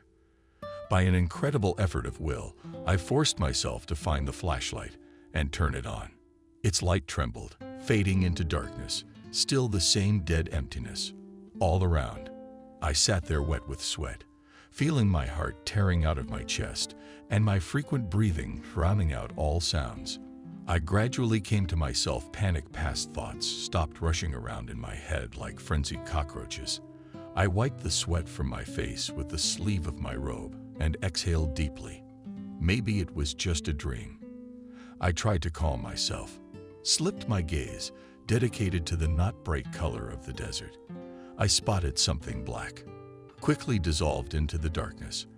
I remembered about the automatic rifle and put it beside me. The caliber is small, but still. Besides, there's also a Colt .45 caliber pocket gun. Feeling the weapon in my hands, I almost completely recovered. I took a swig of whiskey for courage and kept quiet. Listened to the night. There was another rustle. Somewhere not far away, the sand hissed and scattered. But the car stood still, and I fell asleep again. They say that in the most deserted sandy areas of Central Asia there is a Volga, and a good one. It is a meter-long earthworm, dark red in color. It only appears on the surface during the hottest months. The local population is mystically terrified of him. After all, he is supposedly able to kill at a distance, whether spitting out a deadly poison or striking the victim with an electric shock. The legend of it is so widespread and so uniform that one has to think. At its core, it really is some extremely rare endangered animal, probably a relic of ancient times, now surviving in the most desolate corners of Central Asia. Here in the Red Sands, according to Jack, George has also been seen for a long time. He once told me that the worm appears only in the heat of June and July. Later it burrows into the ground and sleeps. The locals were sure that the worm has not gone anywhere and periodically collects tribute with human lives. Expeditions were repeatedly sent to search for the Long George. In 1954, on the territory of Inner Mongolia, worked American scientists on 2 Land Rovers. They left the settlement and disappeared without a trace at the request of the U.S. government. Mongolian authorities organized a search for the missing, found in one of the hard-to-reach areas of the Gobi. Both vehicles appeared to be derelict. 6 corpses lay nearby, as they had been exposed to the sun for a long time. The exact cause of death of the expedition members could not be established. It is assumed that they were the victim of a Long George. In the 1970s, 2 Soviet expeditions visited here in the Red Sands, trying to discover the elusive worm.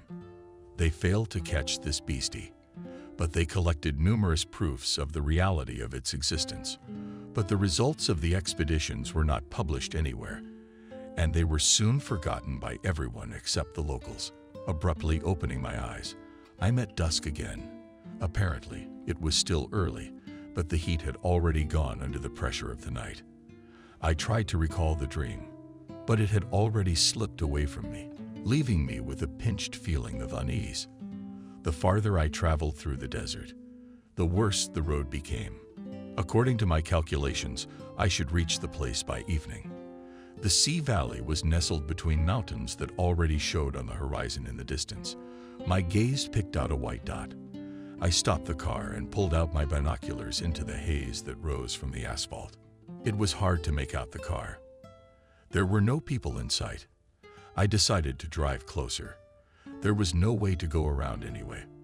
There was sand everywhere, and my car might get stuck. The closer I got, the louder the alarm bells rang in my head. Something's not right here.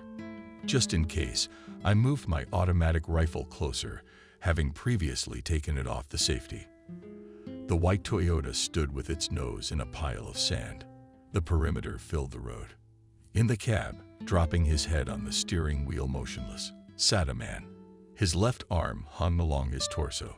What was to the right I couldn't see. A little to the left, almost in the middle of the highway, a woman in jeans and a tank top was lying on her stomach. She also showed no signs of life. It looked like she was trying to get away from someone. I just don't know why she jumped out of the car. Maybe she was fleeing from the driver. I didn't hurry to turn off the engine and get out of the car. My brain was working hard, analyzing the situation. How long have they been here? No one overtook me. So they had driven here earlier, at least for a day. In this heat, the cadaveric end comes more slowly, but you can still see that the corpses are stale, and these are like cucumbers, as if just out of the shower. Suddenly, out of the corner of my eye, I saw the driver's arm hanging loosely along the body. There was a barely perceptible tremor. Doubt scattered like shrapnel from a grenade. Ambush. I knocked out the first speed while simultaneously lowering the right window. The car lurched forward in an arc, avoiding the woman lying there. One thought drilled into my brain, just so I wouldn't get stuck in the sand. With my right hand, I raised my automatic and fired a short burst, right at the driver of the Toyota. You could see the bullets fit into his body. He jerked a few times like a rag doll on a string and fell out of the cab. It looked like he was dead. For real now. A gun fell out of his right hand onto the sand, but I couldn't see the model on the left side of the road. There was a burst of gunfire. I could hear the bullets thudding against the side of my car. I stepped on the gas, and then the thing I was so afraid of happened. The car came to a stop, bogged down in a sandy recount. I opened the left door and, firing, rolled out onto the sand. A machine gun line whipped back. As fire burned my left forearm, I felt blood oozing down my arm. But the arm worked, so it was tangential. Did I get a fix on where the shot came from? I got the machine gun in the curves of my arm. I timed it just right when the enemy would try to finish me off, cut him off with a short burst. I didn't know how much ammo I had left. There was no way to get a spare magazine. There was still a woman left. In the silence, only the crunch of sand under heavy boots was heard. I leaned against the car, took the cooking machine, and began to wait. It's like a game here. Who's faster? Finally, I saw a shadow fall from behind the car. The sun was shining in their backs over the sand, and a head in a baseball cap appeared. My machine gun jerked, ejecting the last shell casing, and at my feet fell the body of the woman who had been lying on the road. I sat still for a few minutes, waiting for an attack, but all was quiet. I slowly crawled into the seat and turned the ignition key. The engine started instantly. Everything was normal. I carefully backed up, then took a slight right and pulled the car to a stop after driving through the sand. The wound was bandaged first. It hurt, but had to be tolerated. The wound wasn't dangerous, but I gave myself a shot of anesthetic just in case. I didn't touch the bodies. Couple of days and they'd be gone. There's a lot of dead people around here. I looked at the Toyota, but I couldn't find anything. 3 characters, all lying in the sand, no sign of life. Picked up the gun that had fallen out of the driver's hand, a Barrett 96 nice car. I stuffed the trophy with a full magazine behind my belly belt and walked to my car. Soon a bleak desert landscape stretched on both sides of the road.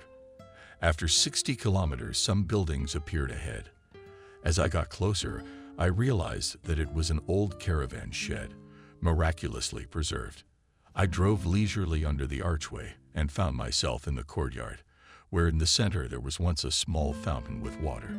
I got out of the car and walked under the shade. One of the arches there were no people in sight. If they were hiding from the burning of the driving sun inside. But the yard was well maintained, and in places the wall where it needed it, or had chipped away. Someone had reapplied fresh clay, and that had dried quickly under the pressure of the fierce light. I looked around the buildings, but there were no people.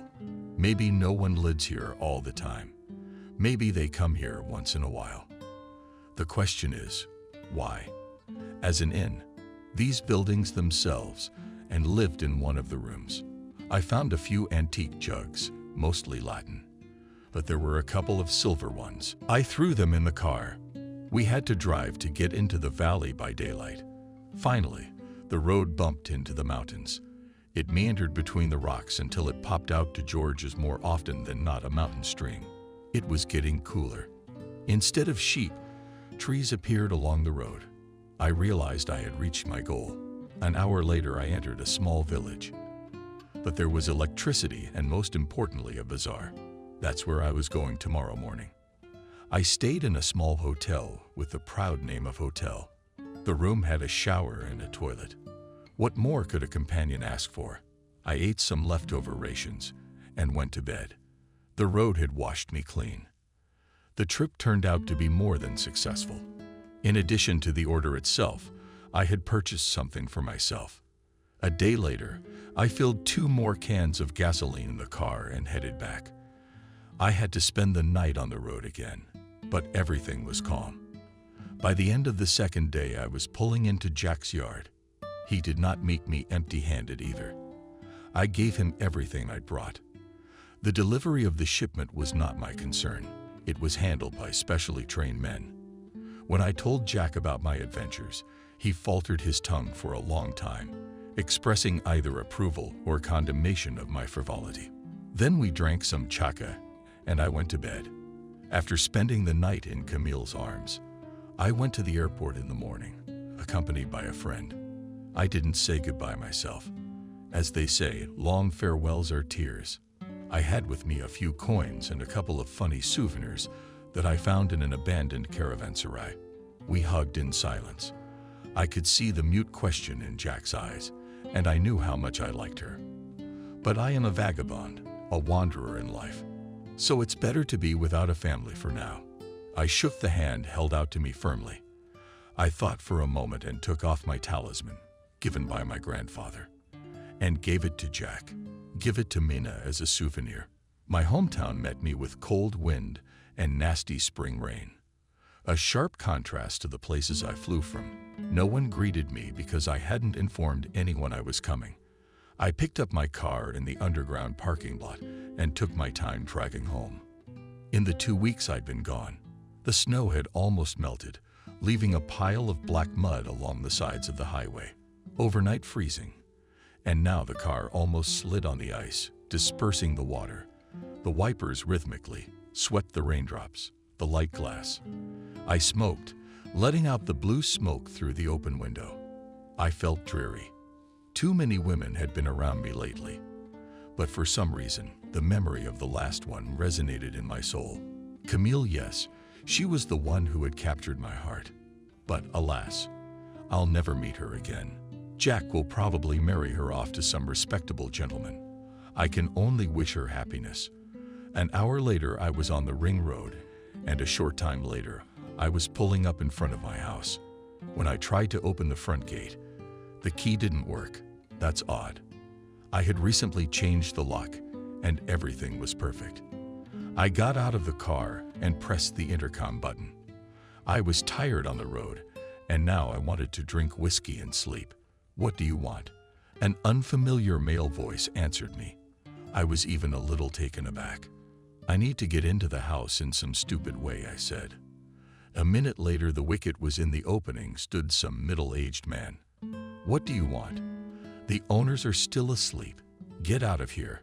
He tried to slam the wicket in my face, but my brain went into automatic mode, and I came to my senses when the guard flew aside, hitting his head on the brick fence. Yeah, you can't beat skill. I carefully stepped over the man's legs stretched across the path and headed for the front entrance. The glass door was unlocked. I made my way into the hallway and carefully set my bag down beside the couch. I wondered what the other owners were like. I hadn't rented or sold the house. Maybe Adriana and her monkeys had shown up again. I wasn't angry. I was just surprised. Went into the kitchen. Fridge is mine, but someone else's tea set is too bright. I don't like those. Opened the cupboard. The dishes were a mix of mine and someone else's, but only porcelain antique Latin, which looked so beautiful, was not behind the glass. I made coffee and went back to the hall. I should have waited for these owners to wake up.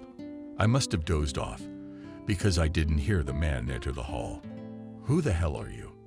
A loud voice woke me up. Above me, an awning rolled in my eyes in surprise. A man in a green from class robe. Next to me stood an unfamiliar young woman and long fingers with blood-red nails frantically typing something on her iPhone. "Actually, I'm in my house," I said loudly. "Who are you?" "Who to?" "We bought this house and moved in 3 days ago. The owner and her child went to her husband up north and sold the house to us." The man was seething with righteous anger. "The owner is a young woman named Betty, and the girl's name is Christina, about 4 years old." I was beginning to realize what had happened. Betty had tears in her eyes at the airport. "Come back soon." And she tried to slip me a baby. That was a quick turnaround. It was so banal, it made me laugh. They say you shouldn't let strangers into your home. I imagine she got lost getting ready with the money. I, without getting into an argument, went into the study, pushed aside the painting hanging on the wall, opened the door of the secret safe, and took out the documents for the house. "Here, read. The house has one owner, and I'm not married. I'll give you 1 hour to get out of here. I'm getting tired of this, and put the dishes back where they belong. We bought this house. We're not going anywhere. You get out. If you have a problem with it, sue me." The guy was practically yelling, "Girl, call the police." Well, God knows, I did the best I could. I stood up and grabbed the man's nose with my right hand, didn't give him a second thought, threw him out the unlocked door into the street while splashing in the rain. Trying to get up, I walked over to my wife. Shooed her away. Without ceremony, the woman nimbly jumped outside. She jumped up to her husband and tried to help him up. I didn't feel sorry for them. From the looks of it, the guys aren't poor, somehow stomping around. While we were stomping around the house, a police car pulled up. Really, they got a pimply sergeant on me. The pimply sergeant even punched me in the stomach a couple times. Consolidating their success, the policemen cheerfully dragged me to the car. Shouting something joyfully into the radio station. At the station, I showed my house papers to some important official in civilian clothes. He read the papers for a long time, moving his lips funny, then sighed. "This is a matter for the court to decide. You had no right to throw the present owners out of the house and to engage in violence." I didn't comment on his words and asked to make the phone call I was legally obliged to make. I quickly dialed the number on the other end of the wire, listened attentively, and was disconnected about half an hour later. The door to the office opened with a bang, hitting the wall. The boss sitting across from me jumped in surprise. The body of a man in a Kremlin suit floated into the office. He looked around the room and said, "Joseph." "Joe, I'm Mr. Smith's attorney." The man wagged his chin in my direction. "On what grounds is my client detained?" He tried to forcibly remove him. The warden started babbling, but the lawyer wouldn't let him finish. "My client is the legal owner of the house. It's documented." The lawyer's voice completely filled the office. "Mr. Smith does not have to prove what is already obvious. You are required to release my client immediately." But he beat the victim. The warden tried to interject. "The victim here is Mr. Smith. The men who tried to take possession of his house must leave immediately. And may Mr. Smith pray to God that Mr. Smith does not sue them for the theft of his property." The lawyer waved some paper like a flag. "You're to send a squad immediately and clear the house of invaders." Yeah, specialist, I thought. He should be at the UN. As I left the station, accompanied by my lawyer and a police captain, I saw a familiar pimply-faced sergeant standing by the car. "Just a minute, gentlemen, a little matter." I walked up to the sergeant and knocked him out with a straight punch to the jaw. As he fell, his head hit the side of the police car. His cap rolled off to the side. When I turned around, rubbing my bruised long arm, the lawyer and the captain were looking the other way. The music rolled in waves, almost knocking me off my feet. I sat at the bar and spit my third glass into myself. The bartender looked at me sympathetically. His eyes felt like they were screaming. I also nodded. Suddenly, the mirrored shelves reflected to the point of pain. A familiar face. I even sobered up. "Kathy, was it?" I turned around quickly. A lanky, foreign-looking man was standing next to her, hugging her by the waist. To be honest, I was a little confused. Kathy hadn't seen me, and I decided not to rush to her at once. Something told me I should wait. I turned to Bardeen. He nodded understandingly. He seemed to have seen my ruse. I slowly pulled up my whiskey, trying to follow the couple's maneuver with my eyes. As far as I could see, Kathy was dressed in an expensive outfit. Around her neck dangled a not-so-expensive gold necklace with pants. I'm an antique dealer, and I know what I'm looking at. Paying attention, apparently. My ex-lovers got it all together. Then why is her daughter Christina's baby not with her, but with Swindler and Betty? That's weird. If everything's fine, why doesn't Kathy take her? Or is it just not her baby? The con artist needed the girl to scam me, to make me feel sorry for her, so to speak. This is crazy. All these thoughts were heavy, collectively expressed in my alcohol-soaked head.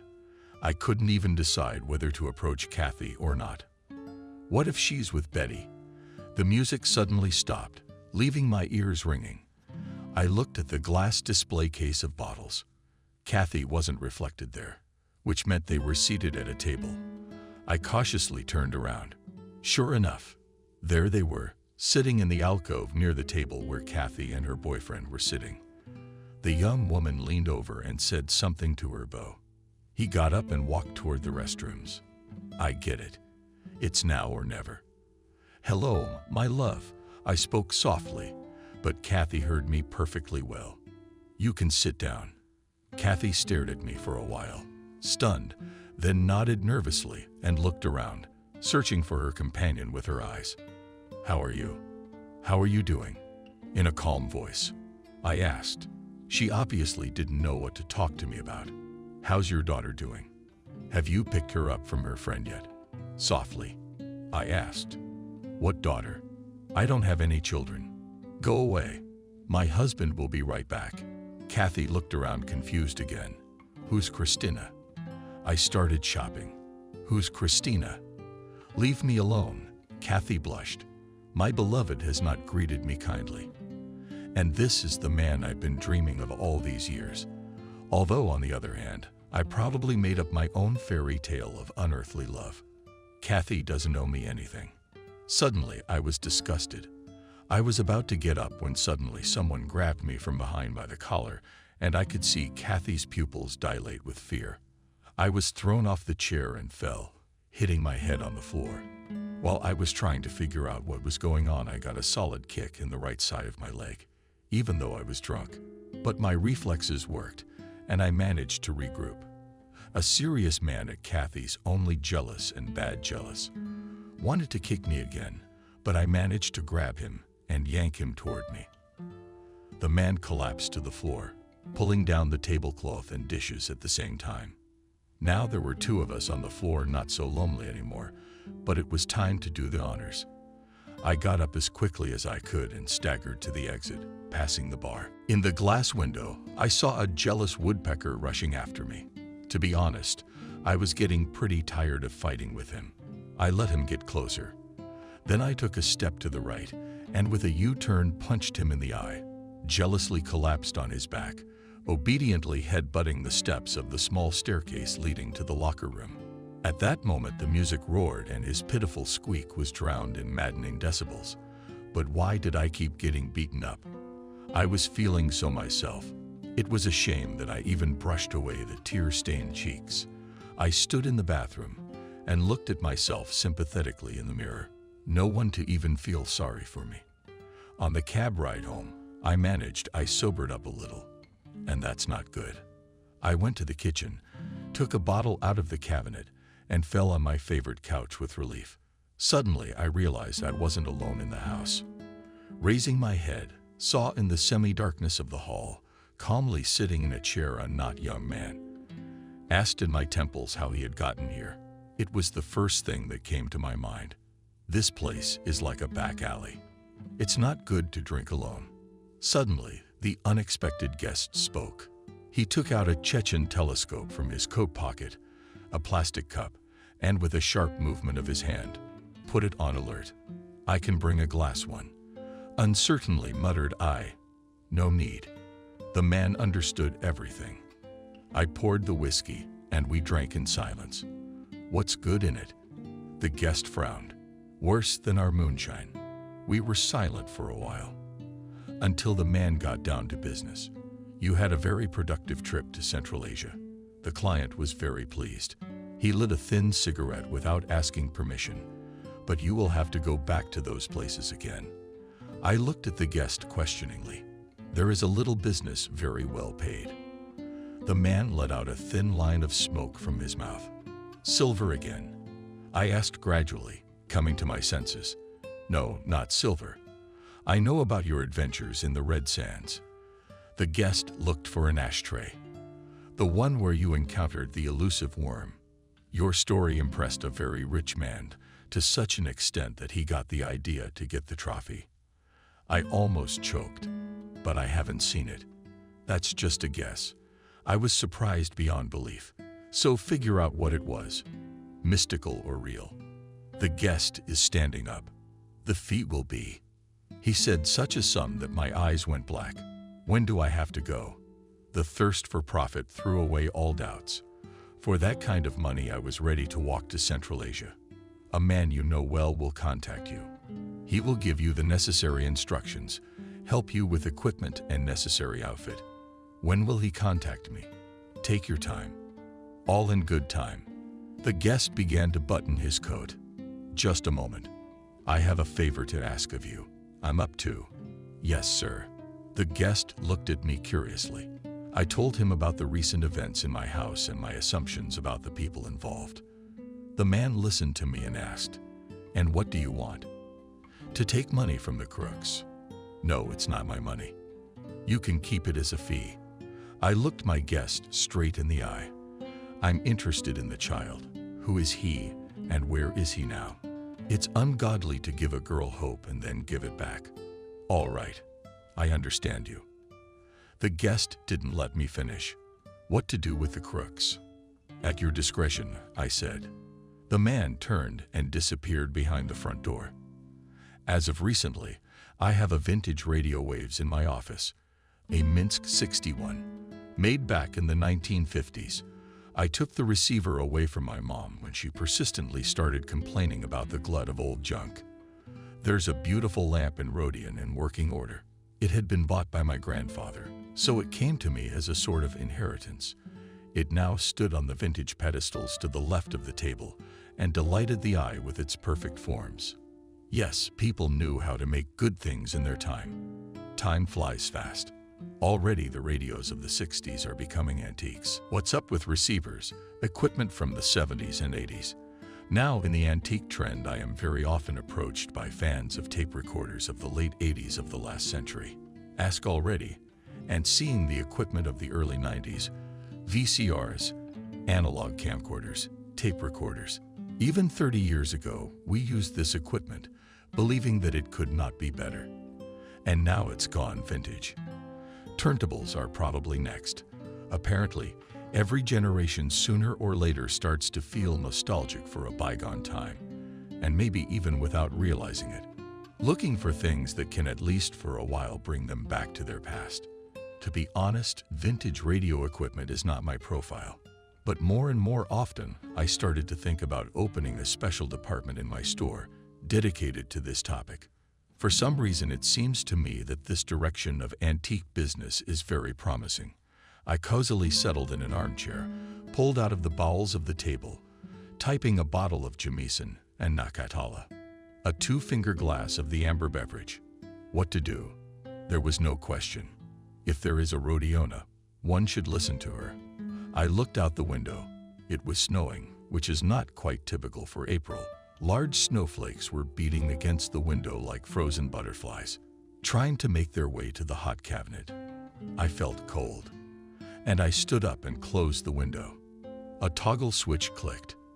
The settings dial lit up cheerfully. I remembered how in my distant childhood, including Rhodiona, I had felt inexpressible excitement. One inscriptions on the school at the construction site were worth what? Tirana, Prague, Moscow, Ljubljana, Berlin. The names of unfamiliar cities sounded to me like a pass to an unknown world, and the announcers, broadcasting in unfamiliar languages, seemed to me good wizards, counting their spells. I pressed the DV key for about 30 years now. Almost no one broadcasts on the long and medium waves. Once the bands were bursting with the number of stations. Today they are silent with occasional crackles and sounds that are not dickish. Finally, the melody of a sentimental French Schlager of the 60s poured out of the speaker. It was a wonderful time for girls with natural breasts, rubber band stockings, short skirts, spyglasses barely covering and panties. I even clutched at the nostalgic memories, clearly picturing a time I knew only from old magazines and movies.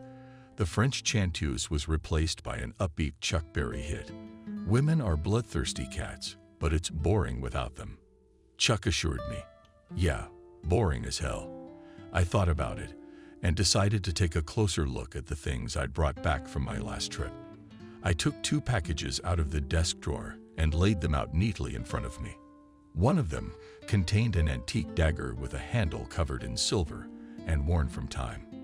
When I pulled it out of its sheath, the weapon fell into my hand as if it had flown in. It seemed as if it had been made especially for me. In the other surtout was a small figure of a cat-like beast made of unknown material. It was probably carved from stone and covered with bronze paint. Its muzzle with an open mouth looked very spectacular. In the eyes of the predator were skillfully inserted black amethysts, a very rare variety of this semi-precious stone. The finest carvings, hundreds of tiny touches, all of which made the sculpture of the beast almost lifelike. Half-bent, back paws, pinned ears curved like a spring spine. It seemed as if the predator was about to deliver a swift death blow to the head of the raptor. A blood-red ruby was inserted, which seemed to set off the beastly nature of the figure. I wish I knew how this masterpiece ended up in a dilapidated caravan shed. I set the figurine on the stone shelf and put the dagger in the table. Maybe someday I'll hang an antique handmade rug in my study and place an antique weapon on it. As I drifted off to sleep, it seemed to me that the beast on the mantelpiece was ravenously removing the treasure with its teeth. The next morning I received a text message with the address. I scribbled it into my notebook, knowing the message would be gone in a minute. I took a long smoke, settling my gaze into the wall. Well, nothing teaches me anything. My life is always getting in the wrong way and always ends, as usual, with black ingratitude and hatred. And I'm going to hang on to a burden that I'll have to carry for the rest of my life. And on the other hand, there's no other hand. What's that girl to me? Who is she to me? You can't save and warm everyone. So that's her fate, and there's nothing I can do about it. Besides, where am I supposed to put her? I live alone, and I don't have any babysitters. I'm relieved. I finally made the right decision. In my life, I've learned one thing very clearly. Most women, regardless of age, are monstrously ungrateful. My car was traveling down a dirt road, periodically dived into shallow puddles, breaking the wheels, thin ice. It had been freezing since the night before, but it was already clear that spring has won the tedious winter. In an hour, the sun would warm up, and the ice would melt, and the road would turn into impassable swamps. Soon a one-storied barrack, with the walls eared from time and rain, appeared from the turn. I pushed open the shaky doors and stepped into the dark hallway. It looked like the structure was uninhabited, but judging by the voices carrying all from one of the rooms, there were people here. I approached the lantern door, leading into one of the rooms, and without removing my gloves, I turned the knob. The odor of rot and cigarette smoke hit my nostrils. Across from the entrance, a table was piled with smoke, leftovers, and empty bottles. Dropped his head on his folded hands, sat half-undressed woman, two men homeless. They were arguing loudly about something.